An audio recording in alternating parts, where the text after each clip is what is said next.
गोधरा को 56 मारे थे, 2000 कब्रिस्तान में चले गए, घुसा दिए उनको अंदर। इसी हिंदू समाज ने 300 प्रचारक और कार्यकर्ताओं की हत्या करी है ना तुमने। 3 लाख नरमुंडों की माला पहनाएंगे भारत माता को। वामपंथियों सुन लो। ഗോധ്രയിൽ 56 പേർ കൊല്ലപ്പെട്ടതിന് പകരമായി ഞങ്ങൾ 2000 പേരെ ഖബർസ്ഥാനിൽ അടക്കിയിട്ടുണ്ടെന്ന് ഊറ്റം കൊള്ളുന്ന ഈ നേതാവാണ് പിണറായി വിജയന്റെ തലയെടുക്കാൻ വരുന്നത്. 3 ലക്ഷം മലയാളികളുടെ തല കൊയ്ത് മാലയുണ്ടാക്കാനുള്ള പദ്ധതി വെറും ഗീർവാണമായി തള്ളേണ്ടതില്ല. ഫാസിസം കേരളത്തെ ലക്ഷ്യം വെക്കുക തന്നെയാണ്. ഇന്ത്യൻ നവഫാസിസത്തിന്റെ ഈ ഉറഞ്ഞുതുള്ളൽ അബദ്ധത്തിലോ ആകസ്മികമായോ ഉണ്ടാകുന്നതുമല്ല. ഇന്നലെ അമൃതസറിലും ജാംഷഡ്പൂരിലും ബംഗളൂരുവിലും ഇതുതന്നെ കണ്ടു. സംഘപരിവാർ കേരളത്തിൽ ലക്ഷ്യം വെക്കുന്നത് എന്താണ്? ഫാസിസത്തിന് ഒരിക്കലും കീഴടക്കാൻ കഴിയാത്ത സ്റ്റാലിൻഗ്രാഡായി തുടരുമോ കേരളം? എഡിറ്റേഴ്സ് അവർ ചർച്ച ചെയ്യുന്നു. ആദ്യം ഇന്നത്തെ പ്രധാന തലക്കെട്ടുകൾ. അമ്മയുടെ സ്നേഹസ്പർശം പോലെ സുമിക്സ് കിഡ്സ് വെയർ. പിണറായി വിജയന്റെ തലകൊയ്യുന്നവർക്ക് 1 കോടി രൂപ ഇനാം പ്രഖ്യാപിച്ച് മധ്യപ്രദേശിലെ RSS നേതാവ്. പിണറായിയുടെ രോമത്തിൽ തൊടില്ലെന്ന് CPIM. ഭീഷണി ചിരിച്ചു തള്ളി പിണറായി. സംഘപരിവാർ പലരുടെയും തലയെടുത്തതാണല്ലോ, അതുകൊണ്ട് നമുക്കിപ്പോൾ സഞ്ചരിക്കാതെ പറ്റില്ലല്ലോ. അസഹിഷ്ണുതയ്ക്ക് രാജ്യത്ത് സ്ഥാനമുണ്ടാകില്ലെന്ന് രാഷ്ട്രപതി. ജിഷ്ണു കേസിൽ ഹൈക്കോടതിയിൽ തിരിച്ചടിയേറ്റ സർക്കാർ. പി കൃഷ്ണദാസിന് മുൻകൂർ ജാമ്യം. ആത്മഹത്യാ പ്രേരണ കുറ്റം ചുമത്താൻ തെളിവില്ലെന്ന് കോടതി. നിരാശയോടെ കുടുംബം. ഗവൺമെന്റ് എല്ലാ സഹായവും ചെയ്തു തന്നിട്ടുണ്ട്. ഇനിയും എല്ലാ സഹായവും ചെയ്തു തരണം. ഇവരെ ജയിലിൽ അടക്കണം.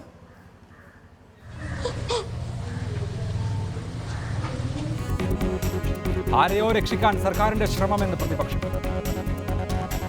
നാളെ സംസ്ഥാന ബജറ്റ്. വിപുലമായ മാന്ദ്യവിരുദ്ധ പാക്കേജിന് സാധ്യത. സംസ്ഥാനം പ്രതിസന്ധിയിലെന്ന് സാമ്പത്തിക സർവേ. നോട്ട് പിൻവലിക്കൽ 56% ഇടപാടുകളെ ബാധിച്ചു. ധനകാര്യ സ്തംഭനത്തിൽ നിന്നുള്ള കരകയറൽ ക്ഷിപ്രസാധ്യമല്ല. ടൂറിസം മേഖലയ്ക്കായി മദ്യനയത്തിൽ ഇളവ് വേണ്ടിവരുമെന്ന് തോമസ് ഐസക്. വരുമാനം കൂട്ടാൻ മദ്യപാനം കൂട്ടണമെന്ന നിലപാടില്ല. അന്തിമ തീരുമാനം LDF-ൽ ചർച്ച ചെയ്ത ശേഷമെന്ന് കോടിയേരി. ജനങ്ങളെ കുടിപ്പിക്കുന്ന സർക്കാരെന്ന് VM സുധീരൻ. ഭരണസ്തംഭനം ആരോപിച്ച് നിയമസഭയിൽ പ്രതിപക്ഷ ഇറങ്ങിപ്പോക്ക്. ജേക്കബ് തോമസിന്റെ പ്രവർത്തനം ഭസ്മാസുരന് വരം കൊടുത്തതുപോലെയെന്ന് പ്രതിപക്ഷം. വിജിലൻസ് പിണറായിയുടെ തൊഴുത്തിൽ കെട്ടിയ പശു. നിലവിൽ ഉദ്യോഗസ്ഥ തർക്കമില്ലെന്ന് മുഖ്യമന്ത്രി. മുഖ്യമന്ത്രി പിണറായി വിജയന്റെ തലവെട്ടുന്നവർക്ക് 1 കോടി രൂപ സമ്മാനം പ്രഖ്യാപിച്ച് മധ്യപ്രദേശിലെ RSS നേതാവ്. കേരളത്തിൽ RSS പ്രവർത്തകരെ കൊല്ലുന്നതിന്റെ പ്രതികാരമായി 3 ലക്ഷം പേരുടെ തല കൊയ്ത് മാലയുണ്ടാക്കുമെന്ന് RSS നേതാവ് കുന്ദൻ ചന്ദ്രാവത് പ്രഖ്യാപിച്ചു. വധഭീഷണിയെ മുഖ്യമന്ത്രി പുച്ഛിച്ചു തള്ളി. ഉജ്ജയിനിലെ BJP MP Chintamani മാളവ്യയുടെയും MLA Mohan യാദവിന്റെയും സാന്നിധ്യത്തിലാണ് ഡോക്ടർ കുന്ദൻ ചന്ദ്രാവത് കൊലവിളി പ്രസംഗം നടത്തിയത്. 300 സ്വയം സേവകരുടെ കൊലയ്ക്ക് കാരണക്കാരനായ രാജ്യദ്രോഹിയുടെ തല വെട്ടിയെടുത്ത് കൊണ്ടുവരുന്നവർക്ക് മുഴുവൻ സ്വത്തും എഴുതി നൽകാമെന്ന് ചന്ദ്രാവത് പ്രഖ്യാപിച്ചു. ഗോധ്രയിൽ 56 പേരെ കൊന്നപ്പോൾ 2000 പേരെ ഖബറിലടച്ചു. 300 പേരെ കൊന്നതിന് 3 ലക്ഷം മനുഷ്യത്തല കൊണ്ട് മാലയിടുമെന്ന് ചന്ദ്രാവത് പ്രഖ്യാപിച്ചു.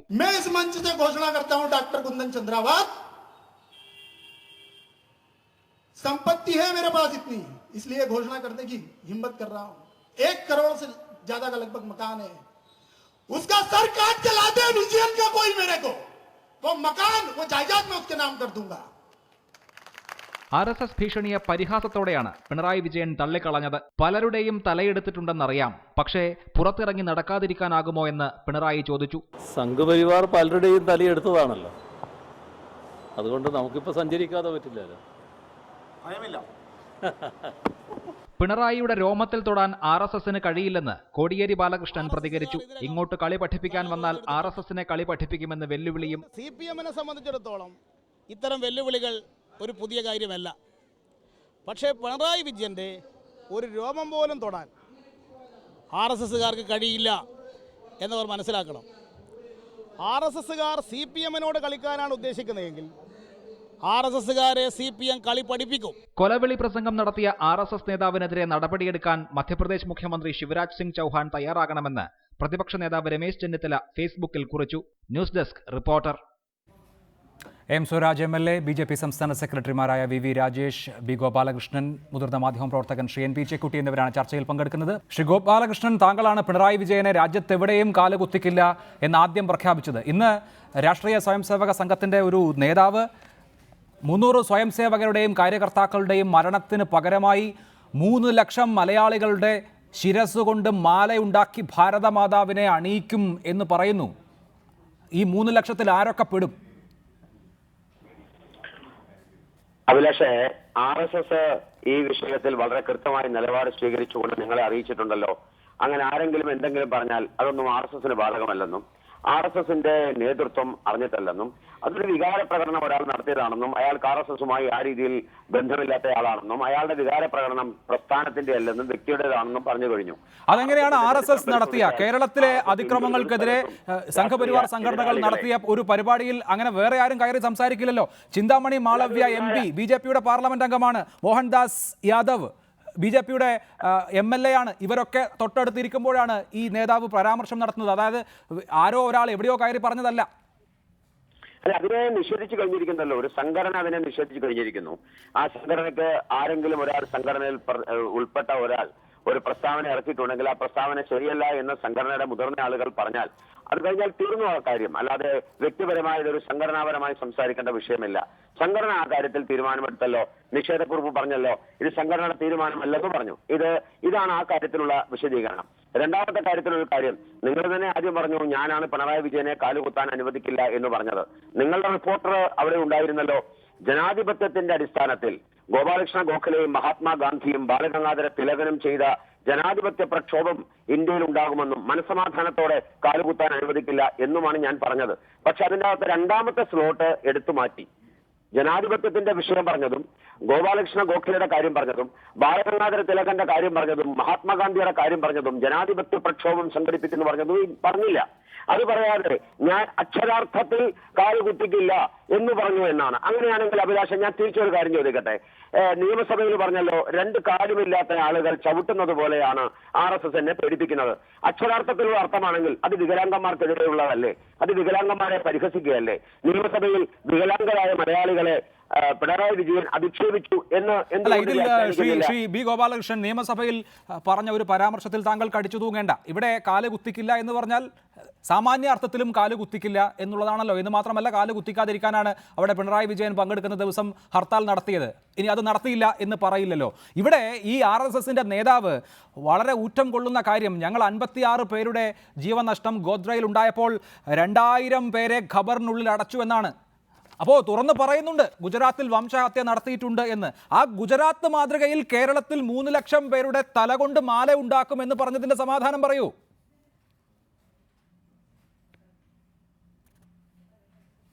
അദ്ദേഹം ഫോൺ കട്ട് ചെയ്തു. ശ്രീ M സ്വരാജ്, സംഘടന അതായത് RSS ഇത് ഞങ്ങളുടെ നിലപാടല്ല എന്ന് പറഞ്ഞതുകൊണ്ട് ഈ നിലപാട് ഒരാളുടെ വ്യക്തിപരമായ നിലപാട് മാത്രമായി കാണാൻ തയ്യാറുണ്ടോ?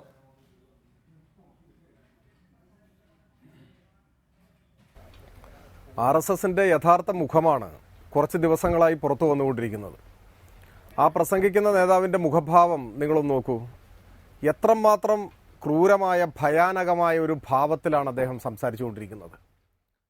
അദ്ദേഹം പറഞ്ഞത് RSSന്റെ നിലപാടല്ല, ഞങ്ങൾക്കിതിനോടൊന്നും യോജിപ്പില്ല എന്നാണ് ഇപ്പോൾ പ്രതികരിച്ച RSS നേതാവിൻ്റെ വാക്കുകളിലൂടെ നമുക്ക് കേട്ടത്. എൻ്റെ സംശയം, അങ്ങനെയാണെങ്കിൽ ആ വേദിയിൽ അവിടുത്തെ MPയും MLAയും സന്നിഹിതരാണ്.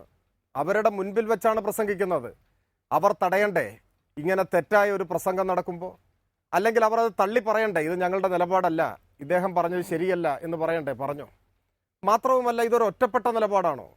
നമുക്ക് ഈ സമീപ ദിവസങ്ങളിലെ എത്ര കാര്യങ്ങൾ നമ്മുടെ മുൻപിലുണ്ട്. ഡൽഹിയിൽ ഒരു വലിയ സമരം നടക്കുന്നത് എന്താണ്? ഒരു പെൺകുട്ടിയെ ബലാത്സംഗം ചെയ്യുമെന്നാണ് ഭീഷണി. കൊല, ബലാത്സംഗം, ഇതൊക്കെയല്ലേ ഭീഷണിപ്പെടുത്തുന്നത്? കെ സുരേന്ദ്രൻ RSSന്റെ BJPയുമായിട്ടൊന്നും ഒരു ബന്ധമില്ലാന്ന് ഇവർ പറയില്ലല്ലോ. മംഗലാപുരത്ത് എന്താ സുരേന്ദ്രന്റെ പ്രസംഗം? ഞങ്ങൾ കൊന്നിട്ടുണ്ട് എന്നാണ് അദ്ദേഹം പ്രസംഗിച്ചത്. എത്ര അഭിമാനത്തോടെയാണ് അദ്ദേഹം അത് പറയുന്നത്. ഞങ്ങൾ ഒരുപാട് പേരെ കൊന്നിട്ടുണ്ട് എന്ന് പ്രസംഗിക്കുമ്പോഴല്ല, ഞങ്ങൾ ഒരാളെപ്പോലും കൊന്നിട്ടില്ല എന്ന് പറയാൻ കഴിയുമ്പോഴാണ് ഒരു നേതാവിന് അഭിമാനം ഉണ്ടാവേണ്ടത്. RSSനെ സംബന്ധിച്ചിടത്തോളം ഇതൊരു പുതിയ കാര്യമല്ല. ശരി, ശ്രീ VV രാജേഷ്, ഈ ചടങ്ങിൽ പങ്കെടുത്തിട്ടുള്ളത് BJPയുടെ അവിടുത്തെ പാർലമെന്റ് അംഗവും നിയമസഭാ അംഗവുമാണ്. ഇത് സംഘപരിവാർ സംഘടനകൾ എല്ലാം കൂടി സംഘടിപ്പിച്ച ചടങ്ങുമാണ്. സംഘപരിവാർ സംഘടനകൾ നടത്തിയ ചടങ്ങിൽ പുറമേ നിന്ന് ഒരാൾ വന്ന് അയാളുടെ അഭിപ്രായം വിളിച്ചു പറഞ്ഞു പോകില്ലല്ലോ. അയാൾ ഉജ്ജയിനിലെ പ്രധാനപ്പെട്ട RSSന്റെ ഒരു പ്രവർത്തകനാണ്, ഒരു നേതാവാണ്. അയാൾ പറഞ്ഞ കാര്യത്തെ ഇത് ഞങ്ങളുടെ ഔദ്യോഗിക നിലപാടല്ല എന്ന് RSS തിരുത്തുന്നതുകൊണ്ട് എന്താണ് കാര്യം? ഇതേ കാര്യമല്ലേ രാജ്യമൊട്ടാകെ കേരളത്തിൽ എന്തോ സംഭവിക്കുന്നു എന്ന് പറഞ്ഞ് നാളുകളായി പ്രചരിപ്പിക്കുന്നത്?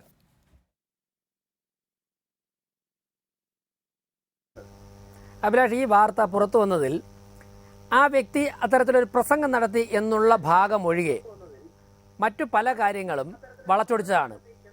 ഇവിടെ അഭിലാഷ് തന്നെ പറഞ്ഞു, അല്ലെങ്കിൽ പല മാധ്യമപ്രവർത്തകർ പറഞ്ഞു, RSSുമായി ബന്ധപ്പെട്ട പരിപാടി, ആ പരിപാടിയിൽ ഇപ്പോൾ ബാക്ക്ഗ്രൗണ്ട് കാണിക്കുന്നുണ്ടല്ലോ, നിങ്ങൾക്ക് കുറച്ചുകൂടി ബാക്ക്ഗ്രൗണ്ട് എവിടെ കാണിക്കാൻ സാധിച്ചാൽ അതിൽ ഒരു സ്ഥലത്തും RSSൻ്റെയോ BJPയുടെ പരിപാടിയല്ല, ഞങ്ങളുടെ സംഘടനയുമായി ബന്ധപ്പെട്ട ഒരു പരിവാർ പോഷക സംഘടനകളുടെയും പരിപാടിയല്ല.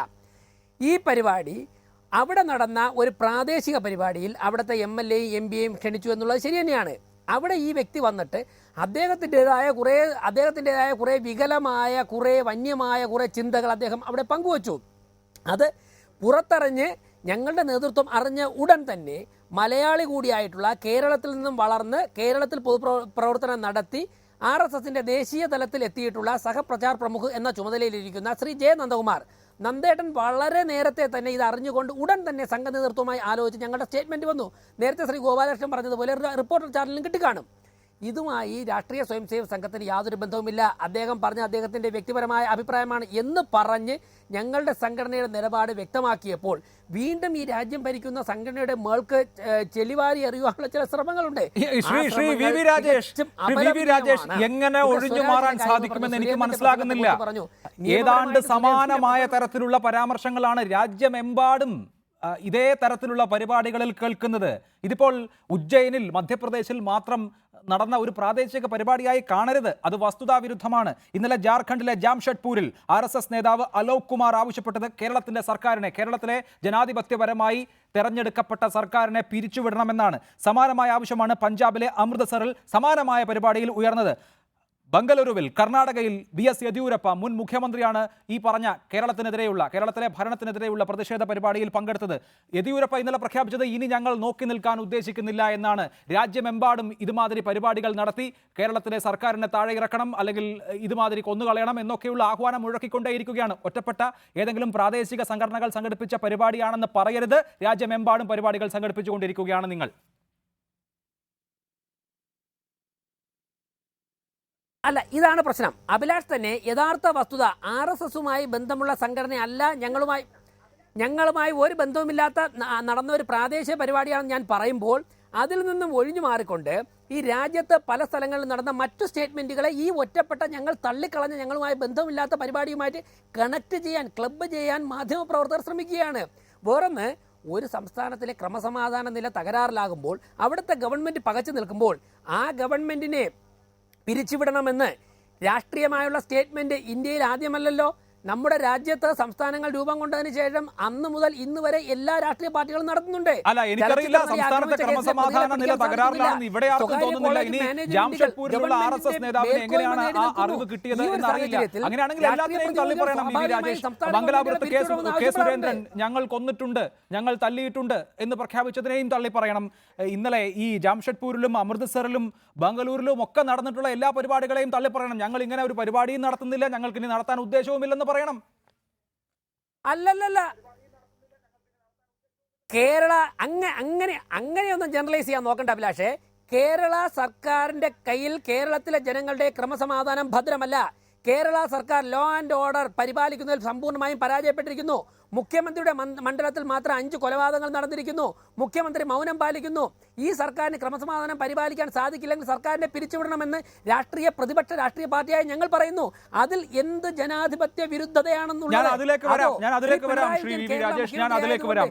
ശ്രീ എൻ പി ചെക്കുട്ടി, കേരളത്തിലെ രാഷ്ട്രീയ അതിക്രമങ്ങൾ ഒരു ദേശീയ വിഷയമാക്കാൻ കഴിഞ്ഞ ഒരു വർഷത്തിലധികമായി BJP ശ്രമിക്കുകയാണ്. അതായത് പുതിയ ഇടതുപക്ഷ സർക്കാർ അധികാരമേറ്റത് മുതൽ ശ്രമിക്കുകയാണ്. അതിന്റെ ഭാഗമായി വിവിധ പരിപാടികൾ രാജ്യത്തിന്റെ വിവിധ ഭാഗങ്ങളിൽ നടക്കുന്നുണ്ട്. വിവിധ നേതാക്കൾ അതിൽ പങ്കെടുത്ത് സംസാരിക്കുന്നുണ്ട്. അങ്ങനെ സംസാരിക്കുന്നതിൽ ഏറ്റവും വിവാദകരമായ ഒരു പരാമർശം ഉജ്ജയിനിൽ ഉണ്ടായി എന്നുള്ളതാണ് നമ്മൾ ഇന്ന് മനസ്സിലാക്കേണ്ടത്. കഴിഞ്ഞ ദിവസങ്ങളിലും പരിപാടികൾ നടന്നിട്ടുണ്ട്, സർക്കാരിനെ പിരിച്ചുവിടണം തുടങ്ങിയ ആവശ്യങ്ങൾ ഉന്നയിച്ചിട്ടുമുണ്ട്. ഇത് ഒരു രാഷ്ട്രീയ ക്യാമ്പയിൻ എന്നുള്ള നിലയിൽ മാത്രം BJP നടത്തുന്നതാണ് എന്ന് കരുതുന്നുണ്ടോ?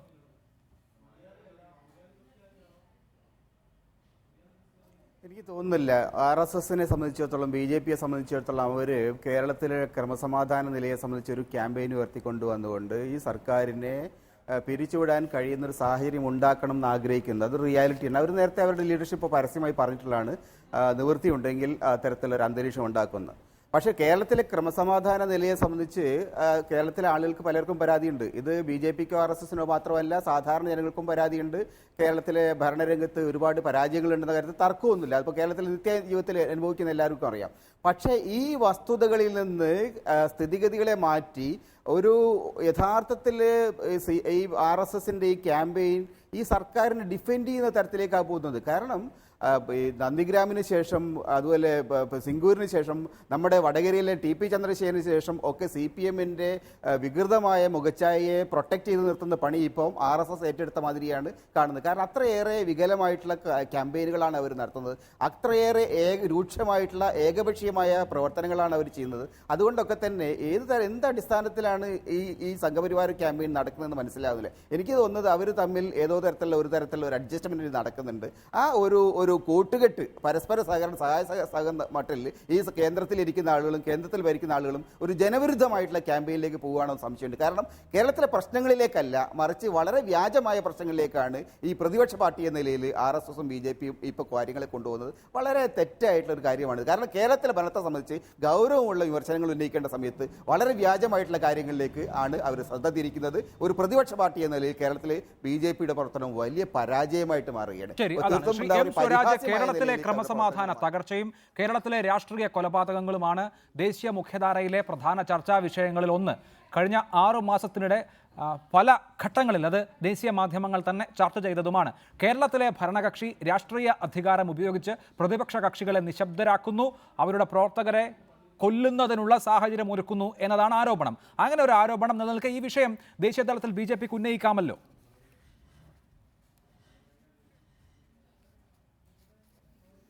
അപഹാസ്യമാണ് ഈ വാദഗതികൾ. ഈ ഗവൺമെന്റ് അധികാരത്തിൽ വന്ന് മുഖ്യമന്ത്രി സത്യപ്രതിജ്ഞ ചെയ്യുന്ന ഘട്ടത്തിൽ തന്നെ അദ്ദേഹത്തിന്റെ മണ്ഡലത്തിൽ CPIM പ്രവർത്തകനെ കൊന്നവരാണ് ഇവർ. ഇവിടെ നടന്ന കൊലപാതകങ്ങളുടെ സ്ഥിതികൾ നിങ്ങളൊന്ന് എടുത്തു നോക്ക്. ഞാൻ ഏതെങ്കിലും ഒരു കൊലപാതകത്തെ മാത്രം അപലപിക്കുകയോ അഭിപ്രായം പറയുകയോ ചെയ്യുന്ന ആളല്ല. എല്ലാ കൊലപാതകങ്ങൾക്കും എതിരായ നിലപാട് തന്നെയാണ് സ്വീകരിക്കുന്നത്. കൊലപാതകങ്ങളുടെ മുഖ്യ കാരണക്കാർ RSS ആണ്. RSS ഏകപക്ഷീയമായ കൊലപാതകം നടത്തുന്നു. എന്തിന് സ്കൂളിൽ പഠിക്കുന്ന കൊച്ചു കുട്ടിയുടെ കഴുത്തറുത്ത് കൊന്ന അനുഭവം കാസർഗോഡല്ലേ ഉണ്ടായത്? പ്രതിയെ പിടിച്ച് ചോദ്യം ചെയ്തപ്പോൾ അദ്ദേഹത്തിന്റെ ഫോണിൽ ഇവരുടെ ഒരു ടീച്ചർ എന്ന് പറയപ്പെടുന്ന ഒരു നേതാവിന്റെ വർഗീയ വിഷം വമിക്കുന്ന പ്രസംഗങ്ങളുടെ ശേഖരമാണ് അദ്ദേഹത്തിന്റെ ഫോണിലുണ്ടായിരുന്നത്. മനുഷ്യരെ കൊലയാളികളാക്കി മാറ്റുന്ന പ്രവർത്തനവും പ്രസംഗവുമാണ് RSSന്റേത്. നാട്ടിലെമ്പാടും ഇവർ കൊലപാതകങ്ങൾ നടത്തുന്നു. ചിലയിടത്ത് തിരിച്ചടികൾ ഉണ്ടായിട്ടുണ്ട്. ഇത് രണ്ടും ഉണ്ടാവാൻ പാടില്ല. സമാധാനപരമായ ഒരു സ്ഥിതി നമ്മുടെ നാട്ടിലുണ്ടാവണം. അതിനാദ്യം ഇവർ ആയുധം താഴെ വെക്കണം. അതാണ് ഞാൻ പറയുന്നത്. പിന്നെ ഞാനിവിടെ നിങ്ങൾ ആദ്യം ചർച്ചയ്ക്ക് വിളിച്ച ആളുണ്ടല്ലോ, അദ്ദേഹമല്ലേ ലേഖനം എഴുതിയത് ഗാന്ധിജിയെ കൊല്ലാൻ പാടില്ലായിരുന്നു, കൊല്ലേണ്ടത് നെഹ്റുവിനെ ആയിരുന്നു. ഇപ്പോൾ ഉജ്ജയിനിയിലെ പ്രസംഗം നമ്മളിവിടെ ചർച്ച ചെയ്യുന്നു. ഞങ്ങൾ തള്ളിപ്പറഞ്ഞു എന്നാ പറഞ്ഞു. ഞങ്ങളുടെ ആളല്ല അത്രേ. പിന്നെ റോഡിലൂടെ പോകുന്ന ആളുകളാണല്ലോ കയറി ഒന്ന് പ്രസംഗിക്കുക. അയാളുടെ പേരിൽ എന്തെങ്കിലും നടപടി സ്വീകരിക്കാൻ വേണ്ടി ഇവർ തയ്യാറായോ? സാക്ഷി മഹാരാജിന്റെ പ്രസ്താവനകൾ എന്തൊക്കെയായിരുന്നു? ഓരോ നേതാക്കന്മാരും വിളിച്ചു പറയുന്നത് എന്തൊക്കെയാണ്? ഇവിടുത്തെ ഒരു നേതാവല്ലേ സംവിധായകനോട് പാകിസ്ഥാനിലേക്ക് പോകാൻ പറഞ്ഞത്? കഴിഞ്ഞ ദിവസം ഡൽഹിയിൽ ബലാത്സംഗം ചെയ്യുമെന്ന ഭീഷണി ഉയർത്തിയതിനെ സംബന്ധിച്ച് ഇവിടെ ആരും പറഞ്ഞിട്ടില്ലല്ലോ. ഞാൻ സൂചിപ്പിക്കുന്നത് ഇതാണ് RSS. ഒരു സംസ്ഥാനത്തിന്റെ മുഖ്യമന്ത്രിയുടെ തല വെട്ടിക്കൊണ്ടുവന്നാൽ 1 കോടി തരും, എൻ്റെ വീടും സ്വത്തും വിറ്റിട്ടായാലും തരും എന്ന് MLAയും MPയെയും സാക്ഷി നിർത്തിക്കൊണ്ട് പ്രസംഗിക്കാൻ കഴിയുന്ന ഒരു സംഘടനയാണിത്. അത് RSSനെ അറിയുന്നവർക്ക് ഇതിനെ സംബന്ധിച്ച് അത്ഭുതം ഉണ്ടാവില്ല. RSSന്റെ രണ്ടാമത്തെ സർസംഘചാലകായ മാധവ് സദാശിവ ഗോൾവൾക്കർ എഴുതിയ RSSന്റെ ഒരു പ്രത്യയശാസ്ത്ര ഗ്രന്ഥമായി അവരിപ്പോഴും ഉയർത്തിപ്പിടിക്കുന്ന വിചാരധാര, ആ വിചാരധാരയിൽ കൃത്യമായി പറയുന്നുണ്ടല്ലോ, ഈ രാജ്യത്തിന്റെ ഭീഷണി എന്ന് പറഞ്ഞാൽ ഇവിടുത്തെ മുസ്ലിങ്ങളും ക്രിസ്ത്യാനികളും കമ്മ്യൂണിസ്റ്റുകാരുമാണ്. എഴുതി വെച്ചിരിക്കുകയല്ലേ ഓരോ അധ്യായങ്ങളിലായിട്ട്. ഈ ഭീഷണി തുടച്ചു നീക്കലാണ് ഇവരുടെ ദൗത്യം. ആ തുടച്ചു നീക്കാനുള്ള ശ്രമമല്ലേ നടത്തുന്നത്? അതാണ് പറഞ്ഞത് ഗോദ്രയിൽ 2000 പേരെ കൊന്നിട്ടുണ്ട്, കേട്ടില്ലേ പറഞ്ഞത്? ഇങ്ങനെ പറഞ്ഞിട്ട് പറയുക കേരളത്തിൽ ക്രമസമാധാനം തകർന്നു എന്ന്. അതിന് പ്രിയപ്പെട്ട രാജേഷ് ഇവിടെ പറയുന്നത് എന്താ? നടിയുടെ ആക്രമണം.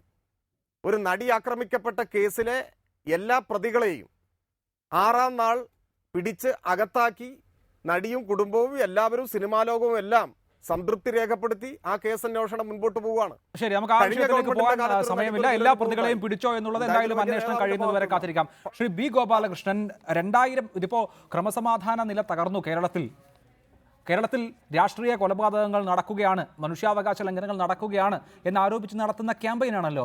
ആ ക്യാമ്പയിനിൽ വളരെ അഭിമാനപൂർവ്വം ഞങ്ങളുടെ 56 പേരെ കൊന്നപ്പോൾ 2000 പേരെ, അദ്ദേഹത്തിൻ്റെ ആ ബോഡി ലാംഗ്വേജ് ശ്രദ്ധിക്കണം, 2000 പേരെ തീർത്ത് കളഞ്ഞ ആ പാരമ്പര്യമാണ്, ആ ചരിത്രമാണ് അദ്ദേഹം ഉദ്ധരിക്കുന്നത്.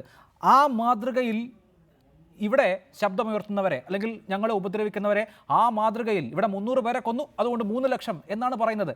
അപ്പോൾ ഈ പറയുന്ന ഈ കാര്യങ്ങളുടെ പിതൃത്വവും നിഷേധിക്കാൻ സാധിക്കുമോ? അഭിലാഷേ, നമുക്ക് എല്ലാവർക്കും അറിയാമല്ലോ, ലോക ചരിത്രത്തിൽ നേരത്തെ എനിക്ക് മുമ്പ് സംസാരിച്ച കമ്മ്യൂണിസ്റ്റ് MLA അദ്ദേഹം ഒരു കാര്യം മനസ്സിലാക്കണം. ലോകത്തിന്റെ ചരിത്രത്തിൽ ഏറ്റവും കൂടുതൽ അക്രമം നടത്തിയിട്ടുള്ള പാർട്ടിയാണ്, പ്രസ്ഥാനമാണ്, ആശയമാണ് കമ്മ്യൂണിസം. കമ്മ്യൂണിസത്തിന്റെ ബീജത്തിൽ അക്രമമുണ്ട് എന്ന് ഞാനല്ല പറഞ്ഞത്, പ്രസിദ്ധ കമ്മ്യൂണിസ്റ്റ്. താങ്കൾ യാത്രയിലാണ്, ടെലിഫോൺ കട്ടായി എന്ന് ഞാൻ കരുതുന്നു. ഒരിക്കൽ കൂടി വിളിക്കാം. ശ്രീ വി രാജേഷ്, കേരളത്തിലെ ക്രമസമാധാന തകർച്ചയെക്കുറിച്ച് ഏത് വസ്തുതകളുടെ അടിസ്ഥാനത്തിലാണ് സംസാരിക്കുന്നത്? കേരളത്തിൽ ക്രമസമാധാന നില തകർന്നു എന്നുള്ള വസ്തുത ഏത് നിരീക്ഷണത്തിൻ്റെ ബലത്തിലാണ് വരുന്നത്? രാഷ്ട്രീയ കൊലപാതകങ്ങൾ പുതിയ സർക്കാർ അധികാരമേറ്റതിന് ശേഷം ഉണ്ടായിട്ടുണ്ട്. അത് ഒരു പാർട്ടി ഏകപക്ഷീയമായി മറ്റു പാർട്ടികളുടെ പ്രവർത്തകരെ കൊന്നെടുക്കുന്ന സംഭവങ്ങളായിരുന്നോ? അല്ലല്ലോ. നിങ്ങളുടെ നേതാവ് കെ സുരേന്ദ്രൻ തന്നെ കൃത്യമായി വിശദീകരിച്ചതുപോലെ അടിക്ക് തിരിച്ചടി, കൊലയ്ക്ക് മറുകൊല, ആ രീതിയിലുള്ള പാറ്റേണാണ് കേരളത്തിലെ രാഷ്ട്രീയ കൊലപാതകങ്ങളിൽ. ഒരു പക്ഷം മറ്റൊരു പക്ഷത്തെ ഏകപക്ഷീയമായി അടിച്ചമർത്തുന്നു എന്ന സ്ഥിതിവിശേഷം കേരളത്തിൽ ഇല്ലല്ലോ. നിങ്ങൾ എങ്ങനെയാണ് ഉണ്ടെന്ന് സ്ഥാപിക്കുക?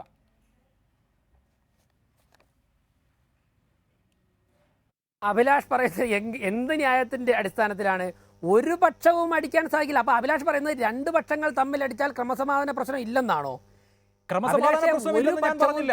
ഏകപക്ഷീയമായി ബിജെപിക്കാരെയും RSSകാരെയും ഉന്മൂലനം ചെയ്യുന്നു എന്ന വാദത്തെ സാധൂകരിക്കാനുള്ള എന്തെങ്കിലും വസ്തുതയുണ്ടോ എന്നാണ് ഞാൻ ചോദിക്കുന്നത്. ഉണ്ട്. കേരളത്തിൽ ഈ ഗവൺമെന്റ് അധികാരത്തിൽ വന്നതിന് ശേഷം മുഖ്യമന്ത്രിയുടെ നിയോജക മണ്ഡലത്തിലാണ് 5 കൊലപാതകങ്ങൾ നടന്നത്. യഥാർത്ഥ പ്രതികളെ പിടിക്കുന്നില്ല. മാത്രവുമല്ല, കഴിഞ്ഞ 8 മാസം കൊണ്ട് ഈ ഗവൺമെന്റ് അധികാരത്തിൽ വന്നതിന് ശേഷം 1,85,000 ക്രിമിനൽ കേസുകൾ. മുൻ വർഷങ്ങളെ അപേക്ഷിച്ച് മുൻ വർഷങ്ങളിൽ 60,000 കേസ് രജിസ്റ്റർ ചെയ്തപ്പോൾ ഈ ഗവൺമെന്റ് അധികാരത്തിൽ വന്നിട്ട് 1,85,000 ക്രിമിനൽ കേസുകൾ. കുട്ടികൾക്കെതിരെയുള്ള പീഡനങ്ങൾ, മയക്കുമരുന്ന് കേസ്, കൊലപാതകങ്ങൾ വന്നിരിക്കുന്നു. ക്രമസമാധാനം തകർന്നില്ലേ? നടിയെ ആക്രമിച്ച കേസിലെ തന്നെ പ്രതി പറഞ്ഞിരിക്കുന്നത്, നിന്നെ ലഹരി മരുന്ന് കുത്തിവെച്ച് കീഴ്പ്പെടുത്താൻ എന്നോട് പറഞ്ഞിരിക്കുന്നു. നടി ആക്രമിച്ച കേസിലേക്ക് പോകല്ലേ ശ്രീ വി രാജേഷ്. നമ്മൾ സംസാരിക്കുന്നത് സ്പെസിഫിക് ആയി രാഷ്ട്രീയ കൊലപാതകങ്ങളെ കുറിച്ചാണ്. പിന്നെ 1.25 ലക്ഷം കേസുകളുടെ കാര്യത്തിൽ സർക്കാരിന് തന്നെ ഡിസ്പ്യൂട്ട് ഉണ്ട്. ആ കാര്യം അവിടെ വെക്കുക. ശരി, താങ്കൾ സൂചിപ്പിച്ചതുപോലെ ഈ സർക്കാർ അധികാരത്തിലെത്തിയതിനു ശേഷം 8 രാഷ്ട്രീയ കൊലപാതകങ്ങൾ ഉണ്ടായി. ശരി, ഏതെങ്കിലും ഒരു പാർട്ടിക്കാർ മാത്രമായി കൊല്ലപ്പെടുകയായിരുന്നോ? ഭരണകക്ഷിയാൽ കൊല്ലപ്പെടുകയായിരുന്നോ? അങ്ങനെയല്ലല്ലോ ആദ്യത്തെ കൊലപാതകം ഉണ്ടായത്. മുഖ്യമന്ത്രിയുടെ മണ്ഡലത്തിൽ പിണറായിയിൽ രവീന്ദ്രൻ എന്ന ആൾ കൊല്ലപ്പെട്ടു. ആ രവീന്ദ്രൻ CPIM-ന്റെ പ്രവർത്തകനല്ലേ? അതിനുശേഷം രാഷ്ട്രീയ കൊലപാതകം ഉണ്ടായത് എവിടെയാണ്? പയ്യന്നൂരിൽ രാമന്തളിയിൽ CPIM-ന്റെ ഒരു ശക്തി കേന്ദ്രത്തിൽ ധനരാജ് എന്ന് പറയുന്ന അവരുടെ ഒരു പ്രവർത്തകനെ വീട്ടിൽ കയറി കൊന്നു. അതിന് പ്രതികാരമായി തൊട്ടടുത്ത മണിക്കൂറിൽ തന്നെ നിങ്ങളുടെ പ്രവർത്തകനെയും കൊന്നു. അവിടെ പ്രകോപനം ഉണ്ടാക്കിയത് ആരാണ്?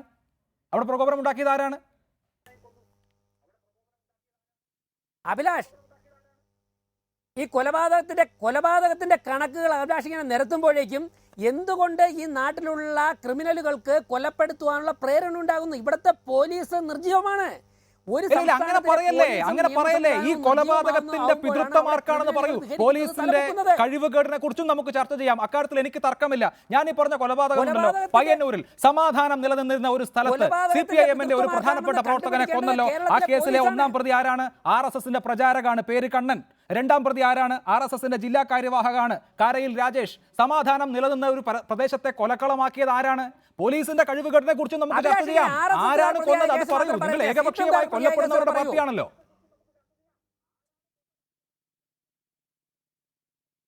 അഭിലാഷ് ഏകപക്ഷീയമായിട്ടാണ് ഈ ചർച്ച നടത്തുന്നത്. കാരണം ഒരു സമൂഹത്തിൽ കൊലപാതകവും അക്രമവും നടത്തുന്നത് ആ സമൂഹത്തിൽ ക്രമസമാധാനം പാലിക്കേണ്ട പോലീസ് നിർജ്ജീവമാണ് എന്ന് ക്രിമിനലുകൾക്ക് ബോധ്യപ്പെടുന്നത് കൊണ്ടാണ്. ഞാൻ എന്ത് തെറ്റ് ചെയ്താലും ഇവിടുത്തെ നിയമ സംവിധാനം പോലീസ് എന്നെ ഒരു ചുക്കും ചെയ്യില്ല എന്നുള്ള ധാരണ. ശരി, അങ്ങനെയാണെങ്കിൽ പറയൂ ശ്രീ വി വി രാജേഷ്. പയ്യന്നൂരിൽ ധനരാജ് എന്ന ചെറുപ്പക്കാരനെ വീട്ടിൽ കയറി RSSന്റെ ജില്ലാ കാര്യവാഹകവും പ്രചാരകവും അടക്കമുള്ള ആളുകൾ കൊലപ്പെടുത്തിയത് പോലീസ് ഞങ്ങളെ ഒരു ചുക്കും ചെയ്യില്ല എന്ന ആത്മവിശ്വാസം ഉള്ളത് കൊണ്ട്, പോലീസ് നിർജ്ജീവമായതുകൊണ്ടാണ് എന്ന് പറയൂ. കഴിഞ്ഞു പ്രശ്നം. കേരളത്തിലെ പോലീസ് സംവിധാനം തെറ്റായി പലരെയും ഈ കേസുകൾ പ്രതി ചേർത്തിട്ടുണ്ട്. ഞാൻ പറയുന്നു, കോടതിയിൽ ട്രയൽ വരട്ടെ, അവർ തെറ്റുകാരാണോ എന്ന് വിധിക്കട്ടെ കോടതി. അവിടെ RSS പ്രവർത്തകരെ പലരെയും തന്നെ സംഘടനാ പ്രവർത്തനത്തിൽ നിന്ന് നിർജ്ജീവമാക്കാൻ വേണ്ടി മാർക്സിസ്റ്റ് പാർട്ടി കൊടുത്തതനുസരിച്ച് പല ലിസ്റ്റും ചേർത്തിട്ടുണ്ട്. ഞാൻ അതാണ് പറഞ്ഞത്, പോലീസ് സംവിധാനം അടിമുടി മാറേണ്ടിയിരിക്കുന്നു. വിജിലൻസ് ഡയറക്ടറുടെ ഓഫീസിൽ ഇനി വലിയ വൻകിട അഴിമതി കേസുകൾ എടുക്കില്ല എന്ന് നോട്ടീസ് പതിക്കുന്നു. താങ്കൾ വിഷയങ്ങളിൽ നിന്ന് മാറിപ്പോകല്ലേ. വൻകിട അഴിമതികൾ അന്വേഷിക്കാത്തതോ വിജിലൻസോ ഒന്നുമല്ല പ്രശ്നം. പയ്യന്നൂരിന്റെ കാര്യത്തിൽ താങ്കൾക്ക് ഉത്തരമില്ലെങ്കിൽ ഈ 8 കൊലപാതകങ്ങളിൽപ്പെട്ട അടുത്ത കൊലപാതകങ്ങളിലേക്ക് വരാം. നമുക്ക് അടുത്ത കൊലപാതകങ്ങളിലേക്ക് വരാം. അടുത്ത കൊലപാതകം ഇതേമാതിരി ഈ പറയുന്ന മുഖ്യമന്ത്രിയുടെ മണ്ഡലത്തിൽ നടന്നപ്പോൾ ആരായിരുന്നു ആദ്യം കൊല്ലപ്പെട്ടത്? CPIMന്റെ local secretary, വളാങ്കിച്ചാൽ local secretary Kuzhichalil മോഹനനെ കൊന്നത് ആരാണ്? അതിനുശേഷം ഒരു കൊലപാതകം ഉണ്ടായി, നിങ്ങളുടെ ഒരു പ്രവർത്തകനെ കൊന്നു. ബോംബ് കയ്യിലിരുന്ന ബോംബ് പൊട്ടി മരിച്ചത് നിങ്ങളുടെ പ്രവർത്തകനാണ് ശ്രീ വി വി രാജേഷ്. കയ്യിലിരുന്ന ബോംബ് പൊട്ടി മരിച്ചത് ഓഗസ്റ്റ് 20 കോട്ടയം പോയിലിൽ RSSന്റെ പ്രവർത്തകൻ ദീക്ഷിതാണ് കയ്യിലിരുന്ന് ഏകപക്ഷീയമായിട്ട്. ഇല്ല, ഏകപക്ഷീയമൊന്നുമില്ല. കയ്യിലിരുന്ന് ബോംബ് പൊട്ടി മരിച്ചത് നിങ്ങളുടെ പ്രവർത്തകനാണ്. ഇതിൽ ഏകപക്ഷീയത? താങ്കൾ വസ്തുതകളുടെ അടിസ്ഥാനത്തിൽ സംസാരിച്ചാൽ മതി.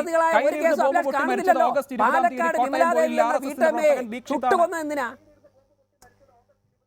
അഭിലാഷ്, പാലക്കാട് വിമലാദേവി എന്നൊരു വീട്ടമ്മയെ ഗ്യാസ് സിലിണ്ടർ തീയിട്ട് കൊന്നത് എന്തിനാ? ഞാൻ ഈ കണ്ണൂരിലെ കാര്യം ചോദിക്കുമ്പോൾ താങ്കൾ പാലക്കാട്ടെ കാര്യം പറയുകയാണ്. ഇതിന് മറുപടി പറഞ്ഞാൽ അതിന്റെ മറുപടി M സ്വരാജിനെ കൊണ്ട് പറയിപ്പിക്കാം. 2 പേർ കൊല്ലപ്പെട്ടല്ലോ താങ്കൾ ഉദ്ദേശിച്ച സംഭവത്തിൽ. അല്ലാതായി മാറുമോ അഭിലാഷേ? ഏതാ പാലക്കാട് നടന്ന കൊലപാതകം അല്ലാതെ മാറുമോ? ഇല്ല, അത് CPIM മറുപടി പറയേണ്ട വിഷയമാണ്. പാലക്കാട് നടന്ന കൊലപാതകം അതല്ലാതായി മാറുമോ? CPIM മറുപടി പറയേണ്ട വിഷയമാണ്. ഞാൻ താങ്കളോട് സ്പെസിഫിക്കായി കണ്ണൂരിലെ കാര്യം ചോദിക്കുകയാണ്. പാലക്കാട്ടെ കാര്യം ചോദിക്കാൻ ഞാൻ M സ്വരാജിനോട്. പാലക്കാട്ടെ കാര്യം ഞാൻ ചോദിക്കാം M സ്വരാജിനോട്. ഞാൻ ഇപ്പോൾ ചോദിക്കുന്നത് കണ്ണൂരിലെ കാര്യമാണ്. കണ്ണൂരിലെ വിസ്മയുടെ അച്ഛൻ എന്തുകൊണ്ട് കൊല്ലപ്പെട്ടു എന്ന് സ്വരാജിനോട് ചോദിക്കൂ.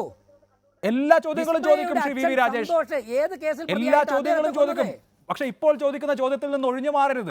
ഏകപക്ഷീയമായി കൊല്ലപ്പെടുന്നവരുടെ പാർട്ടിയാണ് നിങ്ങളുടെ പാർട്ടി എന്ന് സ്ഥാപിക്കൂ. ആദ്യം പാലക്കാട്ടെ കാര്യം ചോദിക്കും. വിസ്മയുടെ അച്ഛൻ കലോത്സവം നടക്കുന്ന സമയത്ത് ദാരുണമായി കൊല്ലപ്പെട്ടത് എന്തുകൊണ്ടാണെന്നും എങ്ങനെയാണെന്നും ചോദിക്കും. ചോദിക്കാതിരിക്കില്ല. ധൻരാജ് കൊല്ലപ്പെട്ടതിനെ കുറിച്ച്, വളാങ്കിച്ചാലിലെ മോഹനൻ കൊല്ലപ്പെട്ടതിനെ കുറിച്ച് താങ്കളും സമാധാനം പറയണമല്ലോ. തിരിച്ചടികൾ ഉണ്ടായിട്ടുണ്ട്. തിരിച്ചടിയല്ല, ഏകപക്ഷീയമായ ആക്രമണം എന്ന് വിലപിക്കുന്ന നിങ്ങൾ ഇത് തിരിച്ചടിച്ചതല്ല, ആദ്യം ആക്രമിച്ചതാണ്. പ്രാദേശികമായി ഈ രണ്ട് സംഭവങ്ങളിലും ആദ്യം ആക്രമിച്ചതാണ്. ഞാൻ സമ്മതിക്കുന്നു. ഈ രണ്ട് സംഭവങ്ങളിലും ആദ്യം ആക്രമിച്ചതാണ്. ഇങ്ങനെ സംഭവിക്കില്ലായിരുന്നുവല്ലോ. ഈ രണ്ട് സംഭവങ്ങളിലും ആദ്യം ആക്രമിച്ചതാണ്, തിരിച്ചടിച്ചതല്ല. കേരളത്തിലെ പോലീസ് സംവിധാനം ശക്തമായിരുന്നുവെങ്കിൽ ശരി, പോലീസ് സംവിധാനം ശക്തമല്ലാത്തത് കൊണ്ടാണ് നിങ്ങൾ ആക്രമിച്ചത് എന്ന വാദത്തിലെത്താം. ശ്രീ M സ്വരാജ്, ഇടതുപക്ഷ ജനാധിപത്യ മുന്നണി അധികാരത്തിലെത്തിയതിനു ശേഷമുള്ള ആദ്യത്തെ CPIM സംസ്ഥാന സമിതിയുടെ തീരുമാനമായി കോടിയേരി ബാലകൃഷ്ണൻ വിശദീകരിച്ചത് നാട്ടിൽ സമാധാന ഭംഗം ഉണ്ടാകുമ്പോൾ സമാധാനം പുനഃസ്ഥാപിക്കാൻ CPIMന്റെ പ്രവർത്തകരുണ്ടാകും. എവിടെയും ക്രമസമാധാന തകർച്ച ഉണ്ടാകുന്ന വിധത്തിൽ പെരുമാറുകയില്ല, രാഷ്ട്രീയ സംഘർഷങ്ങളിൽ സമവായം പാലിക്കും എന്നൊക്കെയായിരുന്നു. ഇവിടെ ശ്രീ വി വി രാജേഷ് തന്നെ ചൂണ്ടിക്കാണിച്ചതുപോലെ രാഷ്ട്രീയ അക്രമങ്ങളിൽ ഒരു സ്ത്രീ ദാരുണമായി വെന്തു മരിക്കുന്ന അവസ്ഥ പാലക്കാട് ഉണ്ടായി. കലോത്സവം നടക്കുമ്പോൾ കലാകാരി കൂടിയായ ഒരു പിഞ്ചു കുഞ്ഞിന്റെ അച്ഛൻ ദാരുണമായി കൊല്ലപ്പെടുന്ന അവസ്ഥയുണ്ടായി. ഇതൊക്കെയാണ് കേരളത്തിൽ ക്രമസമാധാനമില്ല എന്ന് വാദിക്കാനുള്ള BJPയുടെ ആയുധം. നിങ്ങൾക്ക് ആ വസ്തുതകളെ നിഷേധിക്കാനാവില്ല.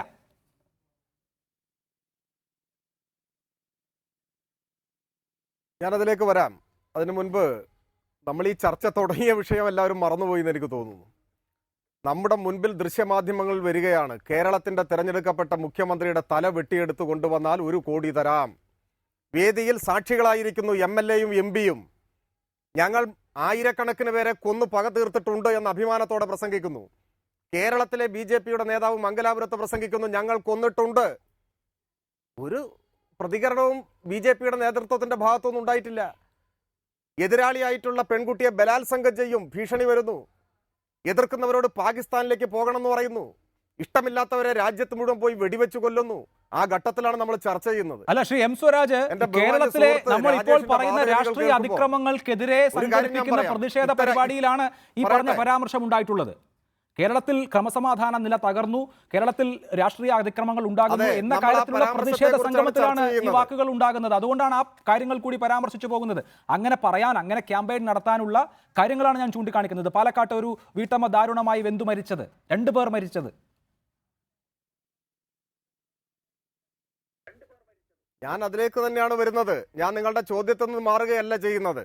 ഞാൻ പറയുന്നത് ഇവിടെ എന്തൊരു വഷളൻ വാദഗതികളാണ് ഈ ബഹുമാനപ്പെട്ട രാജേഷൊക്കെ ഉന്നയിക്കുന്നത്. രാജേഷിന്റെ വാദഗതി എന്താ? പയ്യന്നൂരിൽ ധനരാജിനെ കൊന്നതും മുഖ്യമന്ത്രിയായി തെരഞ്ഞെടുക്കപ്പെട്ട പിണറായി സത്യപ്രതിജ്ഞ ചെയ്യുന്ന ദിവസം ആ മണ്ഡലത്തിലെ ആ പ്രദേശത്തെ പാർട്ടി ലോക്കൽ സെക്രട്ടറിയെ പോയി കൊന്നതുമൊക്കെ അദ്ദേഹം പറയുന്നത് എന്താണ്?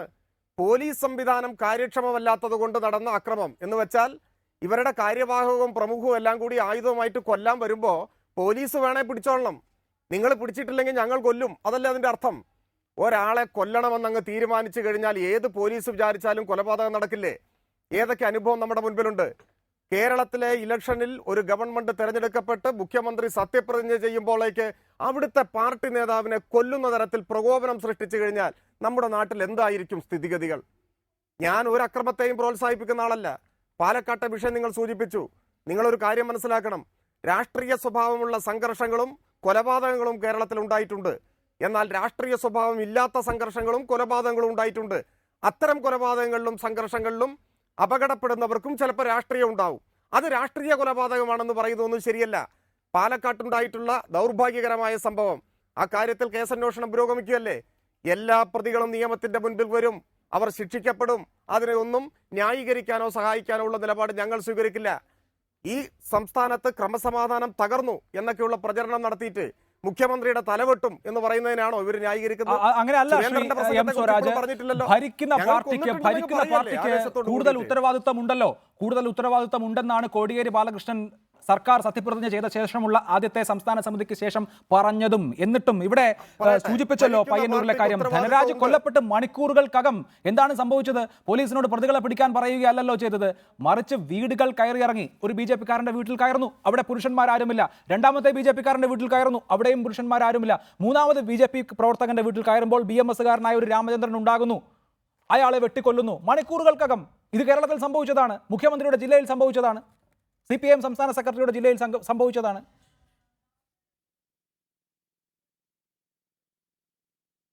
ഞാനൊന്ന് പറയട്ടെ, ഞാൻ ഇതിൽ ഏതെങ്കിലും ഒരു കൊലപാതകത്തെ ന്യായീകരിച്ചോ?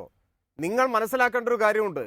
പാർട്ടിയുടെ ശക്തി കേന്ദ്രത്തിൽ യാതൊരു പ്രകോപനവുമില്ലാതെ ആ പ്രദേശത്തെ ജനങ്ങളുടെ ആകെ കണ്ണിലുണ്ണിയായിട്ടൊരു നേതാവിനെ ഏകപക്ഷീയമായിട്ട് അങ്ങ് വെട്ടിക്കൊന്നാൽ സ്വാഭാവികമായിട്ടുള്ള പ്രതിഷേധം ഉയർന്നു വരില്ലേ? അത് കമ്മിറ്റി കൂടി തീരുമാനിക്കണോ? ഇനി കമ്മിറ്റി കൂടി വേണ്ട തീരുമാനിച്ചാൽ നിൽക്കാൻ പറ്റുമോ? പാർട്ടിക്കാർ മാത്രമാണോ? കൊല്ലപ്പെട്ട ആളുകൾക്ക് ബന്ധുക്കളും സുഹൃത്തുക്കളും ഉണ്ടാവില്ലേ? നിങ്ങൾ എന്താ ധരിച്ചത്? ഈ ഇരിക്കുന്ന എന്നെ രാജേഷ് ഇവിടുന്ന് വെട്ടിക്കൊന്നിട്ട് പോയി കഴിഞ്ഞാൽ ഈ റോഡിലൂടെ സുഖമായിട്ടങ്ങ് നടന്നു പോകുമോ? അങ്ങനെ ഒന്നും പോവില്ല കേരളത്തിൽ. അങ്ങനെ രാജേഷും കൊല്ലപ്പെടരുത്, ഞാനും കൊല്ലപ്പെടരുത്. അതിന് എടുത്ത ആയുധം താഴെ വെക്കണം. ഇവിടെ മുഖ്യമന്ത്രി സത്യപ്രതിജ്ഞ ചെയ്തിട്ടേ ഉള്ളൂ, അപ്പോഴേക്ക് അവിടുത്തെ ലോക്കൽ സെക്രട്ടറിയെ പോയി കൊല്ലുക, പയ്യന്നൂർ പാർട്ടി ശക്തി കേന്ദ്രത്തിൽ പോയിട്ട് ആളെ കൊല്ലുക, എന്നിട്ട് പറയാ നിങ്ങളെ പോലീസ് കൊല്ലാൻ വരുമ്പോൾ ഞങ്ങളെ പിടിക്കണ്ടെന്ന് പറയുക. ആ നാട്ടിലെ ജനങ്ങൾ തിരിച്ചടിച്ചു കഴിഞ്ഞാൽ മാർക്സിസ്റ്റ് അക്രമം എന്ന് പറയുക. നിങ്ങൾ തന്നെ ഒന്ന് ആലോചിച്ച് നോക്കുക. ഈ കേരളത്തിൽ ഇപ്പോൾ ഈ തെരഞ്ഞെടുപ്പിൽ അധികാരത്തിൽ വന്ന് നിങ്ങളുടെ എല്ലാം പ്രചരണത്തിനിടയിലാണല്ലോ ഞങ്ങൾ അധികാരത്തിൽ വന്നത്. ഈ പാർട്ടിയുടെ ശക്തിയും സ്വാധീനവും ഉപയോഗിച്ച് ഞങ്ങൾ അക്രമത്തെ പ്രോത്സാഹിപ്പിക്കുന്നവരാണെങ്കിൽ, ഞങ്ങൾ കൊലകൾക്ക് നേതൃത്വം കൊടുക്കുന്നവരാണെങ്കിൽ എന്തായിരിക്കും കേരളത്തിലെ സ്ഥിതി? ശരി, അതാണ് ഇടതുപക്ഷ ജനാധിപത്യ മുന്നണിയുടെ സർക്കാരുകൾ അധികാരത്തിൽ ഇരുന്നപ്പോഴൊക്കെ സമാനമായ തരത്തിലുള്ള ആരോപണങ്ങൾ, അതായത് ക്രമസമാധാന പ്രശ്നമുണ്ടായി എന്ന ആരോപണം കേട്ടിട്ടുണ്ട്. അത് ഇ കെ നായനാർ ഭരിക്കുന്ന കാലത്ത് 99-2000 കാലഘട്ടത്തിൽ, VS അച്യുതാനന്ദൻ ഭരിക്കുന്ന കാലത്ത് 2007-2008 കാലഘട്ടത്തിൽ, ഇപ്പോൾ പിണറായി വിജയൻ അധികാരത്തിൽ വന്നപ്പോൾ അദ്ദേഹം ഭരിക്കാൻ തുടങ്ങിയ ആദ്യ വർഷം തന്നെ ഞാൻ ഈ സൂചിപ്പിച്ച വർഷങ്ങളിലൊക്കെ 10-ലധികം രാഷ്ട്രീയ കൊലപാതകങ്ങൾ ഉത്തര മലബാറിൽ നടന്നിട്ടുണ്ട്. ഇവിടെ ഈ സർക്കാർ ഭരിക്കാൻ തുടങ്ങിയ ആദ്യത്തെ വർഷം പൂർത്തിയാകുന്നതിന് മുൻപ് തന്നെ ഇത്രയും രാഷ്ട്രീയ കൊലപാതകങ്ങൾ നടന്നു കഴിഞ്ഞു എന്നുള്ളത് ഇതര രാഷ്ട്രീയ കക്ഷികളെ സംബന്ധിച്ച് ഞങ്ങൾക്ക് സ്വതന്ത്രമായും നിഷ്പക്ഷമായും ഇവിടെ രാഷ്ട്രീയ പ്രവർത്തനം നടത്താൻ കഴിയുന്നില്ല ജീവഭയത്താൽ എന്ന് സ്ഥാപിക്കാൻ കഴിയുന്ന, എന്ന് ദേശീയ തലത്തിൽ ക്യാമ്പയിൻ നടത്താൻ കഴിയുന്ന ഒന്നാണോ?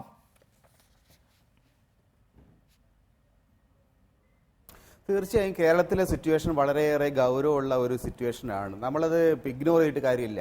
രാഷ്ട്രീയമായിട്ടുള്ള സംഘർഷങ്ങളുണ്ട്, രാഷ്ട്രീയ പാർട്ടികൾക്ക് ന്യായീകരണങ്ങൾ. പക്ഷേ ഒരു കാര്യം നമ്മൾ മനസ്സിലാക്കേണ്ടത്, ക്രമസമാധാന നിലയുടെ കാര്യത്തിൽ ഭരിക്കുന്ന പാർട്ടിക്ക്, പ്രത്യേകിച്ച് ആഭ്യന്തര വകുപ്പിനെ കൈകാര്യം ചെയ്യുന്ന പാർട്ടിക്ക് കാര്യമായൊരു ഉത്തരവാദിത്വമുണ്ട്. ആ ഉത്തരവാദിത്വം നിറവേറ്റുന്നതിൽ CPM-ന്റെ ലീഡർഷിപ്പ് വേണ്ട വിധം വിജയിച്ചിട്ടുണ്ടോ? ഉദാഹരണത്തിന് കോടിയേരി ബാലകൃഷ്ണൻ പയ്യന്നൂരിലെ പ്രസംഗത്തിൽ അദ്ദേഹം ഒരു വരമ്പത്ത് കൂലി കൊടുക്കുന്നു. അങ്ങനെ വരമ്പത്ത് കൂലി കൊടുക്കാനാണെങ്കിൽ പിന്നെ ഇവരുടെ പാർട്ടിയെ നമ്മൾ ഭരണത്തിൽ വെക്കേണ്ട കാര്യമില്ലല്ലോ. കേരളത്തിലെ ഒരു ആഭ്യന്തര വകുപ്പ് CPM-ന്റെ ഒരു നേതാവിനെ ഏൽപ്പിക്കേണ്ട കാര്യമില്ലല്ലോ.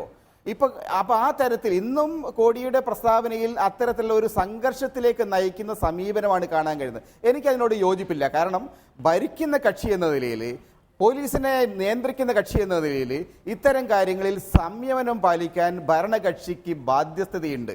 ആ ഒരു കാര്യം വേണ്ട വിധം കേരളത്തിലെ CPM ലീഡർഷിപ്പ് മനസ്സിലാക്കുന്നതായിട്ട് തോന്നുന്നില്ല. അതൊന്ന്. രണ്ടാമത്തെ കാര്യം, RSSും സംഘപരിവാറും വളരെ ബോധപൂർവം തന്നെയാണ് ഈ ക്യാമ്പയിൻ നടത്തുന്നത്. അവരെ സംബന്ധിച്ചിടത്തോളം കേരളത്തിലെ ക്രമസമാധാന നില തകർക്കുക, കേരളത്തിലെ അന്തരീക്ഷം മോശമാണെന്ന് വരുത്തി തീർക്കുക, കേന്ദ്രത്തിനെ കൊണ്ട് ഇടപെടിക്കുക, അത് അവരുടെ അജണ്ടയാണ്. ആ അജണ്ടയിലേക്ക് വീണ് കൊടുക്കേണ്ട യാതൊരു ബാധ്യതയും കേരളത്തിലെ സർക്കാരിനോ കേരളത്തിലെ CPM-നോ ഇല്ല. അപ്പം അതുകൊണ്ട് ഇത്തരം കാര്യങ്ങളിൽ കുറെ കൂടി സംയമനത്തോടു കൂടി പെരുമാറേണ്ട ബാധ്യസ്ഥത, കുറെ കൂടി ആത്മനിയന്ത്രണം പാലിക്കേണ്ട ബാധ്യസ്ഥത കേരളത്തിലെ സർക്കാരിനും ഭരണകക്ഷിക്കും ഉണ്ട് എന്നുള്ള അഭിപ്രായം എനിക്കുള്ളത്. ശ്രീ വി രാജേഷ്, കേരളത്തിൽ എന്താണ് നടക്കുന്നത് എന്ന് ഈ നാട്ടിലുള്ള മുഴുവൻ ജനങ്ങൾക്കും അറിയാം. അടിക്ക് തിരിച്ചടി, കൊലയ്ക്ക് മറുകൊല. ഏതെങ്കിലും ഒരു പാർട്ടി ഇക്കാര്യത്തിൽ മറ്റു പാർട്ടികളെ എല്ലാം അടിച്ചമർത്തുന്നു, ഏകപക്ഷീയമായി പെരുമാറുന്നു എന്ന നിലയില്ല. നിങ്ങളെ അടിച്ചാൽ കൃത്യമായി തിരിച്ചടിച്ചിട്ടുള്ള പാരമ്പര്യമാണ് ഈ ദിവസം വരെയും BJP-യെയും സംഘപരിവാർ പ്രസ്ഥാനങ്ങളെയും സംബന്ധിച്ച് കേരളത്തിലുള്ളത്. ഏകപക്ഷീയമായി നിങ്ങൾ വേട്ടയാടപ്പെടുന്ന സാഹചര്യമില്ല. ഇത് കേരളത്തിലുള്ള എല്ലാ ആളുകൾക്കും അറിയാം. പക്ഷേ കേരളത്തിന് പുറത്തേക്ക്, നിങ്ങൾക്ക് ശക്തിയുള്ള സംസ്ഥാനങ്ങളിലടക്കം കേരളത്തിലെ സംഘപ്രവർത്തകർ അതിദാരുണമായ വിധത്തിൽ വേട്ടയാടപ്പെടുന്നു, കൊലപാതകത്തിന് വിധേയരാകുന്നു, അവർക്ക് ജീവിക്കാൻ കഴിയാത്ത സാഹചര്യമുണ്ടാകുന്നു എന്ന് പ്രചാരണം നടത്തി കേരളത്തിൽ ആകെ പ്രശ്നമാണ് എന്ന് വരുത്തി തീർത്ത് കേരളത്തിൽ തിരഞ്ഞെടുക്കപ്പെട്ട ഒരു സർക്കാരിനെ തന്നെ എന്തെങ്കിലും ചെയ്തു കളയാമോ എന്നൊരു പദ്ധതി ഉണ്ടോ?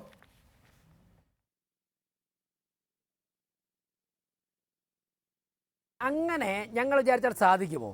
ജനാധിപത്യപരമായി തിരഞ്ഞെടുക്കപ്പെട്ട ഒരു സർക്കാർ മര്യാദയ്ക്ക് ഭരിക്കാൻ വേണ്ടി തീരുമാനിച്ച് മുന്നോട്ട് പോയാൽ ആര് വിചാരിച്ചാലും ആ സർക്കാരിനെ ഒന്നും ചെയ്യാൻ സാധിക്കുകയില്ല. പക്ഷേ ആ സർക്കാർ മനുഷ്യാവകാശങ്ങൾ ലംഘിക്കാതെ സർക്കാരിനെ ജനങ്ങൾ ഏത് പ്രതീക്ഷയിലാണ് തിരഞ്ഞെടുത്തത്, ഭരണഘടനാപരമായി ആ ബാധ്യത നിറവേറ്റണം. നിറവേറ്റിയില്ലെങ്കിൽ BJP അല്ല ആര് കേന്ദ്രം ഭരിച്ചാലും ഭരണഘടനയിൽ അതിന് കാര്യങ്ങളുണ്ട്.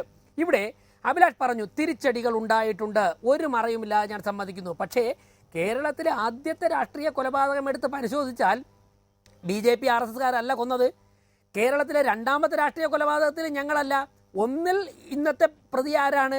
ഭരണത്തിന് നേതൃത്വം കൊടുക്കുന്ന വ്യക്തിയാണെങ്കിൽ അടുത്തതിൽ പ്രതി ഇവിടുത്തെ ഭരണത്തിന് നേതൃത്വം കൊടുക്കുന്ന പാർട്ടിയുടെ നേതാവാണ്, ഏറ്റവും മുതിർന്ന നേതാവാണ്. അപ്പോൾ ഒരു കാലഘട്ടത്തിലൊക്കെ തന്നെ ഞങ്ങൾ ഒരു തിരിച്ചടി നടത്തിയിട്ടില്ല. പക്ഷേ അത് കഴിഞ്ഞപ്പോഴേക്കും നേരത്തെ സ്വരാജ് പറഞ്ഞതുപോലെ സാധാരണക്കാരായ ജനങ്ങളാണ് പ്രവർത്തിക്കുന്നത്. അവരുടെ കൺമുൻപിൽ വിസ്മയയുടെ അച്ഛനെ കൊല്ലുന്നു. വിസ്മയ പെൺകുട്ടിയാണ്, പക്ഷേ അവളുടെ മനസ്സെരിയുകയാണ്. അങ്ങനെ മനസ്സെരിയുന്ന ബന്ധുക്കളുണ്ടാകാം, പ്രാദേശിക നേതൃത്വങ്ങളുണ്ടാകാം. പല സ്ഥലങ്ങളിലും ചെറുത്തുനിൽപ്പുകൾ ഉണ്ടായിട്ടുണ്ട്. ആ ചെറുത്തുനിൽപ്പുകൾ ഉണ്ടായിട്ടില്ലായിരുന്നുവെങ്കിൽ ഇന്ന് ഈ ചർച്ചയിൽ വന്നിരിക്കാൻ വേണ്ടി ഞാനും ഉണ്ടാകുമായിരുന്നില്ല. ചെറുത്തുനിൽപ്പുകൾ പല സ്ഥലങ്ങളിലും ഉണ്ടായിട്ടുണ്ട്. പക്ഷേ ഞങ്ങളുടെ സംഘടനയുടെ അടിസ്ഥാന സ്വഭാവം അതാണ് എന്നുണ്ടെങ്കിൽ ഈ മാർക്സിസ്റ്റ് പാർട്ടിക്ക് ഇന്ന് 2 സംസ്ഥാനങ്ങളിലല്ലേ ശക്തിയുള്ളൂ. ഞങ്ങൾ വേറെ ഒരു സംസ്ഥാനങ്ങളിലും അവരുടെ ഒരു പ്രവർത്തകർക്ക് നേരെ ഒരക്രമം ഉണ്ടാക്കുന്നില്ലല്ലോ. ചില ഒറ്റപ്പെട്ട സംഭവങ്ങൾ, പ്രസംഗങ്ങൾ ഉണ്ടായിട്ടുണ്ട്. അതിലപ്പുറം ഞങ്ങൾ ജനറലായിട്ട് ഞങ്ങൾ സ്വീകരിക്കുന്ന സമീപനം ജനാധിപത്യത്തിന്റെ മാർഗമാണ്. കണ്ണൂർ ജില്ലയിൽ കോട്ടകളുണ്ട്.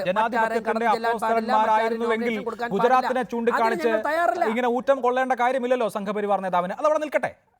ഞാൻ ചോദിക്കുന്നത് കേരളത്തിലെ സാഹചര്യത്തിലേക്ക് വന്നാൽ താങ്കൾ പറഞ്ഞു ചെറുത്തുനിൽപ്പ് കൊണ്ടാണ് കൊലപാതകം ഉണ്ടായതെന്ന്. പയ്യന്നൂരിലും പിണറായിയിലും ഒന്നും കൊലപാതകം ചെറുത്തുനിൽപ്പിന്റെ ഭാഗമായിട്ടല്ല, മറിച്ച് അവിടെ അങ്ങോട്ട് ചെന്ന് ആക്രമിക്കുകയായിരുന്നു. അതുവരെ സമാധാനം ഉണ്ടായിരുന്ന ഒരു സ്ഥലത്ത് അങ്ങോട്ട് ചെന്ന് ഒരു ആക്രമണം ഉണ്ടാക്കി തിരിച്ചടി വാങ്ങിക്കുകയായിരുന്നു. തിരിച്ചടി ഉണ്ടായിട്ടുണ്ട്, ഞാൻ സമ്മതിക്കുന്നു.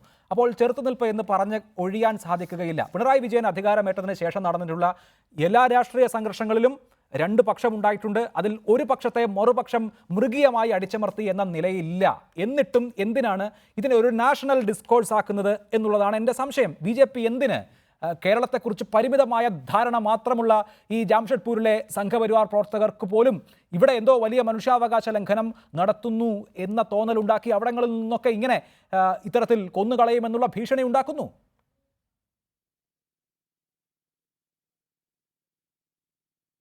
അത് അഭിലാഷേ, ഞങ്ങളുടെ പാർട്ടി ഒരു ദേശീയ പാർട്ടിയാണ്. ജമ്മു കാശ്മീരിൽ അനുഭവിക്കുന്ന പോസിറ്റീവും നെഗറ്റീവുമായ പ്രശ്നങ്ങൾ കന്യാകുമാരി വരെ പ്രതിഫലിക്കും. കേരളത്തിൽ ഉണ്ടാകുന്ന ചെറുതും വലുതുമായിട്ടുള്ള അതിൽ തിരഞ്ഞെടുപ്പിൽ റിസൾട്ട് ഉണ്ടാകും. ഇപ്പോൾ കേരളത്തിൽ ഒരു MLA ജയിച്ചു, കേരളത്തിലെ തിരുവനന്തപുരം ഉൾപ്പെടെയുള്ള കോർപ്പറേഷൻ പഞ്ചായത്തിൽ ഒരുപാട് സീറ്റ് കിട്ടി.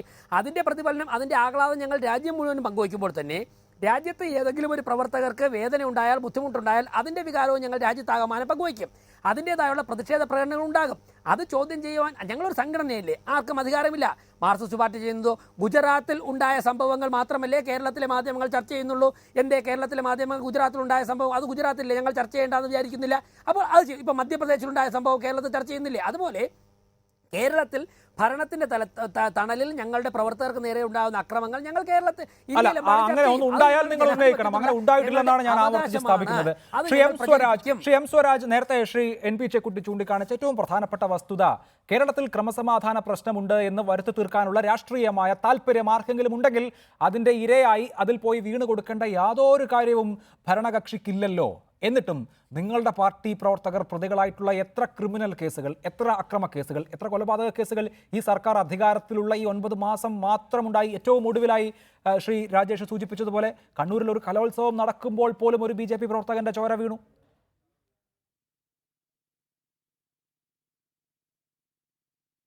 ഞാൻ ഒരു കാര്യം പറയട്ടെ, ഇവിടെ ഈ രാജേഷ് പറഞ്ഞ കണക്കുകളെല്ലാം ശരിയായ കണക്കല്ല കേട്ടോ. ഇപ്പോൾ ഇവിടെ റൈറ്റ് ടു ഇൻഫർമേഷൻ ആക്ട് പ്രകാരമൊക്കെ ശരിയായ കണക്ക് കിട്ടും. നിങ്ങൾക്ക് വല്ല സംശയമുണ്ടെങ്കിൽ നിങ്ങൾ അത് വെച്ച് അന്വേഷിച്ചോ. ഇപ്പൊ പുറത്തു വന്നിട്ടുള്ള കണക്കുകൾ അടിസ്ഥാനരഹിതമായ കണക്കാണ്. അങ്ങനെ ഒരു കണക്കില്ല. ആ കണക്ക് വെച്ചിട്ട് നമ്മളിപ്പോൾ ചർച്ച ചെയ്യാൻ പുറപ്പെടണ്ട, അത് കളവാണ്. 2, ഇപ്പോൾ ഒരു പെൺകുട്ടിയുടെ അച്ഛൻ കൊല്ലപ്പെട്ടതിനെ കുറിച്ച് നിങ്ങൾ പറഞ്ഞു, ഇവിടെ രാജേഷും പറഞ്ഞു. ആ പെൺകുട്ടിയുടെ മനസ്സിന്റെ വേദന പറഞ്ഞു. അത് അവളുടെ മാത്രം വേദനയല്ല, നമ്മുടെ എല്ലാം വേദനയാണ്, ഒരു സംശയവും വേണ്ട. പക്ഷെ എന്തുകൊണ്ടാണ് ഈ കൊല്ലപ്പെട്ടവർക്കൊക്കെ മക്കളുണ്ട് എന്ന് ചിന്തിക്കാൻ പറ്റാത്തത്? എന്തിനാണ് ഈ ആയുധമെടുത്ത് അക്രമം തുടങ്ങുന്നത്? ഞാൻ അതല്ലേ ചോദിക്കുന്നത്. ഞാൻ ഓരോ അക്രമങ്ങളെ തിരിച്ചിട്ട് ഇത് നല്ല അക്രമം, ഇത് മോശം അക്രമം എന്ന് പറഞ്ഞിട്ടില്ലല്ലോ. ഒരു ഗവൺമെന്റ് ഇവിടെ സത്യപ്രതിജ്ഞ ചെയ്യുമ്പോഴേക്ക് കേരളത്തിലെ ഈ ഗവൺമെന്റിന്റെ കാലത്തെ ആദ്യത്തെ രാഷ്ട്രീയ കൊലപാതകം ഇവിടെ നടത്തുന്നു. പിണറായിയിൽ പാർട്ടി ലോക്കൽ സെക്രട്ടറിയെ കൊല്ലുന്നു ഇലക്ഷൻ ആഹ്ലാദ പ്രകടനത്തിനിടയിൽ. എന്തിന് ഈ കൊല? ധനരാജിന്റെ കൊല പറഞ്ഞു, 2ാമത്തെ കൊല. എന്തിന് ഈ കൊല? എന്നിട്ട് തിരിച്ചടി ഉണ്ടാകുമ്പോൾ അത് ഉയർത്തിപ്പിടിച്ചുകൊണ്ട് ഒരു വലിയ പ്രചരണം സംഘടിപ്പിക്കുക. ഞാൻ പറഞ്ഞത് നിങ്ങൾ കൊലയങ്ങ് നിർത്തിയാൽ മതി, എന്നേക്കുമായിട്ട് അവസാനിക്കും. ഇപ്പോൾ ഇവിടെ ചോദിച്ചു, ഇങ്ങനെ ഞങ്ങൾ തലവെച്ച് കൊടുക്കേണ്ടതുണ്ടോ? CPM ഉത്തരവാദിത്വം ഇല്ലേ? ഉത്തരവാദിത്വം ഉണ്ട്. അങ്ങനെ തലവെച്ച് കൊടുത്തിട്ടില്ല. ചില സ്ഥലങ്ങളിൽ ചില തിരിച്ചടികളും പ്രതികരണങ്ങളും ഉണ്ടായിട്ടുണ്ട്. അങ്ങനെയൊന്നും ഉണ്ടാകാതെ സമാധാനപരമായി തന്നെ പോകണം എന്ന് തന്നെയാണ് നമ്മൾ ആഗ്രഹിക്കുന്നത്. ഇപ്പോൾ ഗവൺമെന്റ് നോക്കൂ, മുഖ്യമന്ത്രി BJPയുടെ സംസ്ഥാന പ്രസിഡന്റിനെ തന്നെ ക്ഷണിച്ച് ഇവിടെ തിരുവനന്തപുരത്ത് ചർച്ച നടത്തിയല്ലോ. 2 പാർട്ടിയുടെ നേതാക്കന്മാരെ ഇരുത്തി ചർച്ച നടത്തിയല്ലോ. പ്രശ്നങ്ങൾ പരിഹരിക്കാനുള്ള നീക്കമല്ല നടത്തുന്നത്. ആ നീക്കം മുൻപോട്ട് കൊണ്ടുപോകാണ്. ചില ഗുണഫലങ്ങൾ ഉണ്ടായി എന്നാണ് ഞങ്ങളും കരുതുന്നത്. ആ രീതിയിൽ തന്നെയാണ് മുൻപോട്ട് പോവുക. അല്ലാതെ ക്രമസമാധാന നില തകർന്നു പോകുന്നതിന് സഹായകരമായ ഒരു സംഭാവന CPMന്റെ ഭാഗത്തൊന്നും ഉണ്ടാവില്ല. പക്ഷേ ഇത് പറയുമ്പോഴും നമ്മൾ കാണണം, ഞാനിവിടെ പറഞ്ഞ കാര്യത്തിന് ബഹുമാനപ്പെട്ട രാജേഷ് മറുപടി പറഞ്ഞിട്ടുമില്ല. RSSന്റെ അജണ്ടയാണ് ഇത്തരം പ്രവർത്തനം. ഞങ്ങൾ രാജ്യത്തെല്ലായിടത്തുണ്ട്, വേറെ എവിടെയെങ്കിലും ഉണ്ടോ എന്നൊക്കെ ചോദിക്കുന്നു. എന്തൊക്കെയാണ് ഈ പറയുന്നത്? ചരിത്രം എന്താ? ജാംഷഡ്പൂരില്, ഭീവണ്ടിയില്, മൊറാദാബാദില്, മലേഗാവില്, മയൂർഭഞ്ചില്, കന്യാകുമാരിയില്, തലശ്ശേരിയില് ഇവർ കൊന്നു തള്ളിയ ആയിരങ്ങൾ എത്രയാണ്? ഗുജറാത്തിൽ വരെ എത്ര ആയിരങ്ങളാണ്? അതിൽ ഒരാളിപ്പോൾ ഇന്ന് മൈക്ക് കൂടി വിളിച്ചു പറഞ്ഞു എന്നല്ലേ ഉള്ളൂ. ബാക്കിയെല്ലാം നമുക്ക് അറിയുന്ന കാര്യമല്ലേ. വിചാരധാരയിൽ എഴുതി വെച്ചാൽ ഞാൻ പറഞ്ഞല്ലോ, നിങ്ങൾ ഞങ്ങളെ ഇന്ത്യയുടെ ഭീഷണിയായിട്ട് കണക്കാക്കുകയാണ്. അത് എഴുതി വെച്ചിരിക്കുകയാണ്. ഞങ്ങളെ കൊല്ലുന്നു നിങ്ങൾ പറഞ്ഞിരിക്കുകയാണ്. ആ പ്രത്യയശാസ്ത്രം ഉയർത്തിപ്പിടിക്കുന്ന നിങ്ങൾക്ക് എങ്ങനെയാണ് സമാധാനത്തെക്കുറിച്ച് പറയാൻ പറ്റുക? അതുകൊണ്ടല്ലേ സുരേന്ദ്രൻ അവിടെ പോയി പ്രസംഗിച്ചപ്പോഴും ശ്രീ പി ഗോപാലകൃഷ്ണൻ, RSSനായാലും കമ്മ്യൂണിസ്റ്റ് പാർട്ടിക്കായാലും ആശയ അധിഷ്ഠിതമായ നിലപാടുകൾ ഉണ്ടാകും. മുൻകാലങ്ങളിൽ ചില നിലപാട് പ്രഖ്യാപനങ്ങളും നടത്തിയിട്ടുണ്ടാകും. പക്ഷേ ജനാധിപത്യപരമായ ഒരു സംവിധാനത്തിൽ ഉൾച്ചേർന്നുകൊണ്ട് പ്രവർത്തിക്കുകയാണല്ലോ ഭാരതീയ ജനതാ പാർട്ടി ആയാലും communist party of India, Marxist ആയാലും. അങ്ങനെ കേരളത്തിലൊരു സർക്കാരുണ്ട്, നിങ്ങൾക്ക് രാജ്യം ആകെ ഭരിക്കുന്ന സർക്കാരുണ്ട്, വിവിധ സംസ്ഥാനങ്ങളിൽ നിങ്ങളുടെ സർക്കാരുണ്ട്. എന്തുകൊണ്ടാണ് ജനാധിപത്യപരമായ ഒരു ബഹുമാനം കേരളത്തിലെ തിരഞ്ഞെടുക്കപ്പെട്ട സർക്കാരിനോട് കാണിക്കാത്തത്? ഇവിടെ തെരഞ്ഞെടുപ്പിൽ ജയിച്ച് നിങ്ങൾക്ക് അധികാരത്തിൽ വരാൻ കഴിയുമെങ്കിൽ അധികാരത്തിലെത്തണം. അതിനപ്പുറത്ത് കഴിഞ്ഞ 9-10 മാസമായി കേരള സർക്കാരിനെതിരെ വലിയ ക്യാമ്പയിൻ മറ്റിടങ്ങളിൽ നടത്തുക, ഇവിടെ എന്തോ വലിയ പ്രശ്നമുണ്ട് എന്ന് നിങ്ങളുടെ തന്നെ പാർട്ടിക്കാരായ വിവിധ സംസ്ഥാനങ്ങളിലുള്ള ആളുകളെ കൊണ്ട് തോന്നിപ്പിക്കുക, എന്തിനാണ് അങ്ങനെ ചെയ്യുന്നത്? അഭിലാഷേ, വാസ്തവത്തില് ഞാൻ 2-3 കാര്യങ്ങൾ പറയാനുണ്ട്. ഇടയിൽ വെച്ചിട്ട് ഫോൺ കട്ടായതുകൊണ്ട് എനിക്ക് പറയാൻ കഴിഞ്ഞിട്ടില്ല. ആയുധമെടുത്ത് ആരെയെങ്കിലും ആക്രമിക്കുക എന്നത് RSSന്റെയോ BJPയുടെയോ നയമല്ല. ഞങ്ങൾ അക്രമത്തിന് യാതൊരു താല്പര്യവും കാണിക്കുന്നില്ല. കേരളത്തിൽ അക്രമം ആദ്യം അഴിച്ചുവിട്ടതാരാ? ഞാൻ പറഞ്ഞല്ലോ, മുഖ്യമന്ത്രിയാണ് ഒന്നാമത്തെ പ്രതി. ആദ്യമായിട്ട് അക്രമം ഉണ്ടാക്കിയത് അവരാ. നേരത്തെ സംസാരിച്ച മാർക്സിസ്റ്റ് MLA അദ്ദേഹം സൂചിപ്പിച്ചു, ആദ്യത്തെ രാഷ്ട്രീയ കൊലപാതകം ഇപ്രാവശ്യം തെരഞ്ഞെടുപ്പ് വന്ന സമയത്ത് തലശ്ശേരിയിലാണെന്ന്. അല്ല, എന്റെ നാട്ടില്, അതായത് കൊടുങ്ങല്ലൂരില് പ്രമോദ് എന്ന് പറയുന്ന ചെറുപ്പക്കാരൻ എന്താ ചെയ്തത്? അയാൾ ദുബായിൽ പോയി തിരിച്ചു വന്നു. 10 ദിവസം വീട്ടിൽ 10 ദിവസം നിന്നില്ല, വോട്ട് ചെയ്യാൻ വേണ്ടി വന്നതാ. വോട്ട് ചെയ്യാൻ വേണ്ടി വന്നിട്ട് അയാള് ആ വഴിയിലേക്ക് ഇറങ്ങിയപ്പം ആഹ്ലാദ പ്രകടനത്തിന് പോയ ആളുകൾ കരിങ്കല്ലുകൊണ്ട് അടിച്ചാണ് അയാളെ കൊന്നത്. ഞാൻ ചോദിക്കട്ടെ, നമ്മൾ പരസ്പരം അങ്ങോട്ടും ഇങ്ങോട്ടും പോരടിച്ചിട്ട് കാര്യമില്ല. പരസ്പരം അങ്ങോട്ടും ഇങ്ങോട്ടും പോരടിക്കുന്നതിന് പകരം ആയുധം കൊണ്ട് മാർക്സിസ്റ്റ് പാർട്ടിയെ ഇല്ലാതാക്കാമെന്നോ ആയുധം കൊണ്ട് RSSനെയോ BJPയോ ഇല്ലാതാക്കാമെന്നുള്ള വ്യാമോഹം പരസ്പരം വേണ്ട. ആയുധം ഇല്ലാതെ ആശയപരമായ പോരാട്ടത്തിനാണ് ഞങ്ങൾ എന്നും പ്രാധാന്യം കൽപ്പിക്കുന്നത്. ആശയപരമായ പോരാട്ടമാണ് വാസ്തവത്തിൽ ഉണ്ടാവേണ്ടത്, പ്രത്യേകിച്ച് കേരളം പോലെയുള്ള സംസ്ഥാനത്ത്. ആ ആശയ പോരാട്ടത്തിനാണ് തയ്യാറാവേണ്ടത്. ഞാൻ ചോദിക്കട്ടെ, കമ്മ്യൂണിസത്തിന്റെ അക്രമത്തിന്റെ ബീജമുണ്ടെന്ന് പറഞ്ഞത് MR ചന്ദ്രശേഖരനാ. പക്ഷെ കമ്മ്യൂണിസ്റ്റ് പാർട്ടിക്ക് പോലും കേരളത്തിൽ രക്ഷയില്ല. CPIക്കാർ മുഴുവൻ ആക്രമിക്കപ്പെടുന്നു. കാനൻ രാജേന്ദ്രൻ പറഞ്ഞല്ലോ, CMB ആക്രമിക്കപ്പെടുന്നു, ജോൺ പറഞ്ഞല്ലോ, അതുപോലെ കോൺഗ്രസ് ആക്രമിക്കപ്പെടുന്നു. ഇവിടെ ഒരാളെയും BJP ആക്രമിക്കുന്നില്ല. ഇനി ന്യൂനപക്ഷങ്ങളുടെ കാര്യം പറഞ്ഞു. കേരളത്തിൽ ഏറ്റവും കൂടുതൽ ന്യൂനപക്ഷങ്ങളെ കൊന്ന പാർട്ടി CPM-ആ. പുതിയ ഏറ്റവും അടുത്ത പുസ്തകം വന്നിട്ടുണ്ട്. ആ പുസ്തകം അദ്ദേഹം വായിക്കട്ടെ. ശ്രീ ഗോപാലകൃഷ്ണൻ, ഗുജറാത്തിന്റെ കാര്യം ഇന്ന് എടുത്തു പറയുകയുണ്ടായി. നിങ്ങളുടെ ഉജ്ജയിനിലെ നേതാവെന്ന് മാത്രമല്ല, ബാക്കി വംശഹത്യകൾ നടന്ന ഇടങ്ങളുടെ പേരുകൾ നേരത്തെ സ്വരാജ് ചർച്ചയിൽ സൂചിപ്പിക്കുകയും ചെയ്തു. നമ്മൾ അങ്ങനെ ആര് ന്യൂനപക്ഷങ്ങളെ കൊന്നു, ആര് കൊന്നില്ല എന്ന ചർച്ചയിലേക്കൊക്കെ പോയാൽ ഈ ചർച്ച ഇന്ന് അവസാനിപ്പിക്കാൻ പോലും സാധിക്കില്ല. വേണ്ട. ഞാൻ പറഞ്ഞു വരുന്നതല്ല അഭിലാഷേ. നോർത്ത് ഇന്ത്യയിൽ ധാരാളം ഇത്തരത്തിലുള്ള വർഗീയ കലാപങ്ങൾ BJP വരുന്നതിന് മുമ്പ് നടന്നിട്ടുണ്ട്, BJP വന്നതിന് ശേഷവും നടന്നിട്ടുണ്ട്. ഒരു കലാപത്തെയും നമ്മൾ ന്യായീകരിക്കേണ്ട. നമുക്ക് പ്രശ്നം പരിഹരിക്കുകയാണ് വേണ്ടത്. കേരളത്തില് സമാധാനം ഉണ്ടാവണം. ക്രമസമാധാനം ഇല്ലാതാവും എന്ന് പറഞ്ഞാൽ ഈ സർക്കാർ അധികാരത്തിൽ വന്നിട്ട് 11 RSS BJP പ്രവർത്തകരാണ് മരിച്ചിട്ടുള്ളത്, കൊലപ്പെട്ടിട്ടുള്ളത്, ഏറ്റവും കൂടുതൽ കൊലപാതകം നടന്നത്. അപ്പൊ സർക്കാരിനെതിരായിട്ട് പറയുവാൻ എല്ലാ പ്രതിപക്ഷ കക്ഷികൾക്കും അവകാശമുണ്ട്. അത് ജനാധിപത്യത്തിന്റെ അടിസ്ഥാനത്തിൽ. ശരി, അതാണോ പറയുന്നത് എന്നുള്ളതാണ് പ്രശ്നം. കാല് കുത്തിക്കില്ല, ഞങ്ങൾ അങ്ങോട്ടും അടിക്കും ഇങ്ങോട്ടും അടിക്കും എന്നൊക്കെ പറയുന്നത് ജനാധിപത്യപരമല്ലല്ലോ. ജനാധിപത്യപരമായി നിങ്ങൾക്ക് സർക്കാരിനെ വിമർശിക്കാൻ അവകാശമുണ്ടെന്ന് മാത്രമല്ല, നിങ്ങളത് ചെയ്യണം. നിങ്ങളത് ചെയ്തില്ലെങ്കിലാണ് വിമർശിക്കുക. തുടരുക. ശ്രീ ബി ഗോപാലകൃഷ്ണൻ, ശ്രീ NP ചെക്കുട്ടി, കേരളത്തിൽ BJPയുടെ ഒരു കടന്നുവരവിനെ പ്രതിരോധിച്ചു നിൽക്കുന്നത് ഇടതുപക്ഷ പ്രസ്ഥാനങ്ങളാണ് എന്നാണ് പൊതുവെയുള്ള സങ്കല്പം. അവരെ സംബന്ധിച്ച് ഈ കഴിഞ്ഞ കാലത്ത് ഏറ്റവും ഒടുവിലത്തെ നിയമസഭാ തെരഞ്ഞെടുപ്പെടുത്താൽ 15% വോട്ട് നേടിക്കൊണ്ടൊരു സാന്നിധ്യമാകാൻ കഴിഞ്ഞിട്ടുണ്ട്. ഒരു MLA ചരിത്രത്തിൽ ആദ്യമായി ഉണ്ടാകുകയും ചെയ്തു. ഇങ്ങനെ CPIയുമായി നേർക്കുനേർ പോരാട്ടം, അത് കായികമായ പോരാട്ടമായാലും ആശയപരമായ പോരാട്ടമായാലും കേരളത്തിൽ കാലുകുത്താൻ വേണം എന്ന ഒരു ധാരണയാണോ സംഘപരിവാറിനെ നയിക്കുന്നത്?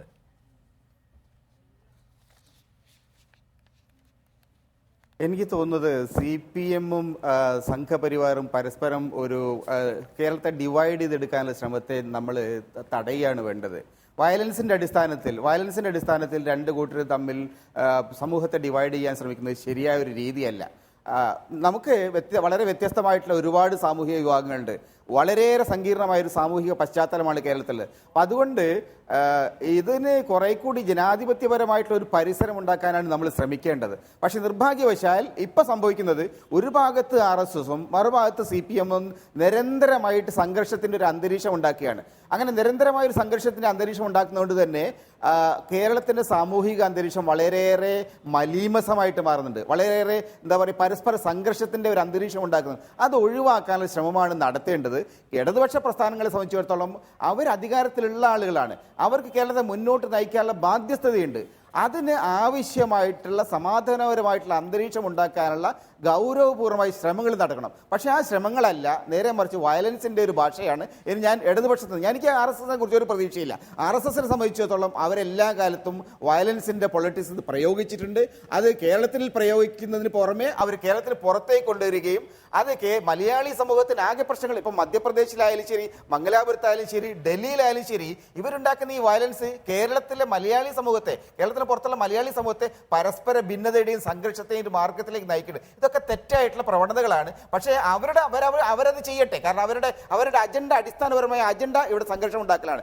അത് അല്ല ഇടതുപക്ഷ പ്രസ്ഥാനങ്ങൾ, പുരോഗമന പ്രസ്ഥാനങ്ങൾ ചെയ്യേണ്ടത് എന്ന് മാത്രമാണ് എനിക്ക് പറയാനുള്ളത്. ശരി, ശ്രീ എം സ്വരാജ്, ഉജ്ജയിനിയിലേത് ഞാൻ ആവർത്തിച്ചു പറയുന്നു ഒരു പ്രാദേശിക ചടങ്ങല്ല. കേരളത്തിലെ അതിക്രമങ്ങളെക്കുറിച്ച് രാജ്യവ്യാപകമായി പരിപാടികൾ സംഘടിപ്പിക്കുകയാണ്. ഉജ്ജയിനിയിൽ മാത്രമല്ല അത് നടന്നത്. ഈ കഴിഞ്ഞ ദിവസം മാത്രം അമൃത്സറിലും ജാംഷഡ്പൂരിലും ബാംഗ്ലൂരിലും ഒക്കെ നടക്കുകയുണ്ടായി. BJPയുടെ പ്രധാനപ്പെട്ട നേതാവ് ബാംഗ്ലൂരിൽ VS യെദ്യൂരപ്പയാണ് പങ്കെടുത്തത്.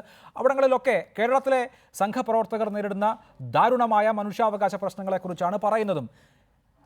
അതങ്ങനെ പറഞ്ഞു പോവുകയാണ്. ദേശീയ മാധ്യമങ്ങളും അത് ഏറ്റെടുക്കുന്നുണ്ട്. ഇക്കാര്യത്തിന് CPIM-ന് കൗണ്ടർ ഒന്നുമില്ലേ? പിണറായി വിജയൻ മംഗലാപുരത്ത് പോയി, ഇനി ഹൈദരാബാദിൽ പോകും എന്ന് പറയുന്നു. അത്രയേ ഉള്ളോ?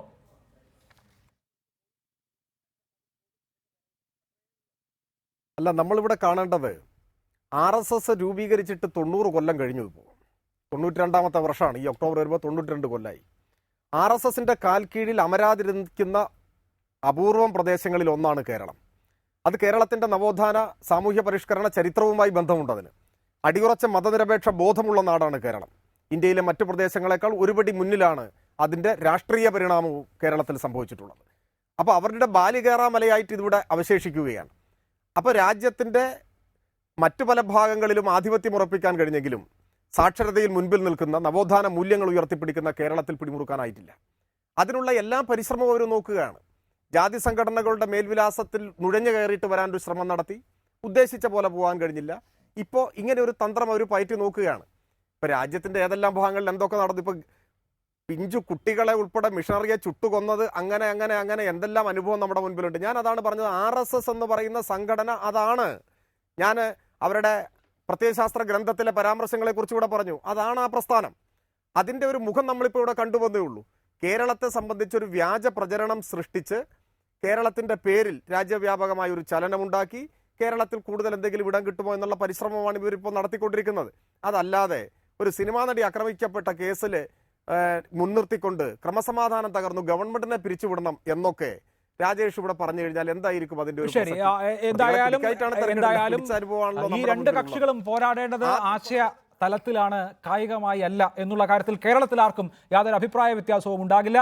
അങ്ങനെ മധ്യപ്രദേശിൽ നിന്നോ എവിടെ നിന്നോ ഒരാൾക്കും വന്ന് കൊയ്തു കൊണ്ടുപോകാൻ കഴിയുന്നതുമല്ല കേരളത്തിലെ മുഖ്യമന്ത്രിയുടെ തലയും.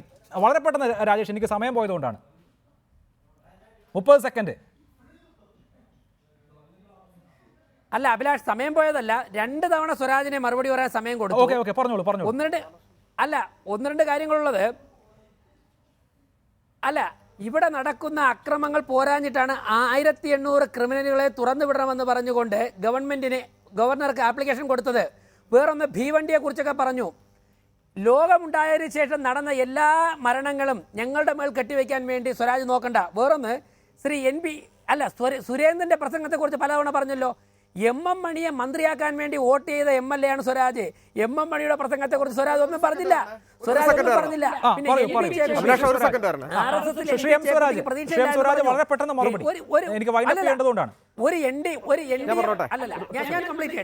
ഒരു NDF നേതാവായിട്ടുള്ള ചെക്കുട്ടിയിൽ പ്രതീക്ഷ അർപ്പിച്ചുകൊണ്ടല്ല RSS പ്രവർത്തിക്കുന്നത്. ഒരു മുതിർന്ന മാധ്യമ പ്രവർത്തകനാണ് ശ്രീ VV രാജേഷ്. വാസ്തവ വിരുദ്ധമായി സംസാരിക്കരുത്. അദ്ദേഹം NDF നേതാവല്ല. ശ്രീ എം സ്വരാജ്, പ്ലീസ് താങ്കളുടെ മറുപടി എനിക്ക് ചർച്ച അവസാനിപ്പിക്കാം. RSSന് അല്ലല്ല, കേരളം ഒഴികെ മറ്റുള്ള എല്ലാ സംസ്ഥാനങ്ങളിലും RSSന് വേരോട്ടമുണ്ടായെന്ന് സമ്മതിച്ചല്ലോ. അത് അവിടെയുള്ള പശ്ചിമ ബംഗാളിലും ത്രിപുരയും ഉൾപ്പെടെയുള്ള സ്ഥലങ്ങളിലെ ജനങ്ങൾ ഞങ്ങളുടെ പ്രസ്ഥാനത്തെ സ്വീകരിച്ചത് കൊണ്ടാണല്ലോ. എനിക്ക് സമയം പോയതുകൊണ്ടാണ്. ദയവായി ക്ഷമിക്കുക ശ്രീ VV രാജേഷ്. ശ്രീ എം സ്വരാജ്, വളരെ പെട്ടെന്ന് താങ്കളുടെ ഒരു മറുപടിയോടുകൂടി എനിക്ക് അവസാനിപ്പിക്കാം. കൊണ്ട് തന്നെയാണ് അതിനെ കാണാതെ. ശരി ശ്രീ സ്വരാജ്, വളരെ പെട്ടെന്ന്. ഒറ്റ കാര്യമുള്ളൂ. രാജേഷ് സമയം കുറഞ്ഞൊന്നും പോയിട്ടില്ല. ഗോപാലകൃഷ്ണനും പ്രസംഗിച്ചല്ലോ, ഗോപാലകൃഷ്ണനും സംസാരിച്ചല്ലോ. അപ്പം ഞാൻ സൂചിപ്പിച്ചത് ഇവരുടെ എല്ലാം മുഖം ഇതാണ്. ഗോപാലകൃഷ്ണൻ ഗാന്ധിജിയുടെ കാര്യത്തിലും നെഹ്റുവിൻ്റെ കാര്യത്തിലും ഞാൻ ഇവിടെ പറഞ്ഞു, അതിനെക്കുറിച്ചൊന്നും പറഞ്ഞില്ല. പോട്ടെ, ഒറ്റ കാര്യമേ പറയാനുള്ളൂ. ബഹുമാന്യനായ ശ്രീ MM മണി ഒരു തെറ്റായ നിലയിലുള്ള പ്രസംഗം ഉണ്ടായപ്പോൾ അതിന്റെ പേരിൽ പാർട്ടി നടപടി സ്വീകരിച്ച് മാതൃക കാണിക്കുകയാണ് ചെയ്തത്. അതിനൊക്കെ ശേഷമാണ് അദ്ദേഹം മന്ത്രിയായത്. സുരേന്ദ്രന്റെ പ്രസംഗം ഞങ്ങൾ അക്രമം കാണിക്കുന്നില്ല എന്നാണ്. നമുക്കിനി ആ തർക്കത്തിലേക്ക് പോയിട്ട് കാര്യമില്ല. വളരെ നന്ദി Shri M Swaraj, Shri VV Rajesh, Shri B Gopalakrishnan, Shri NP Chekkutty സംസാരിച്ചതിന്.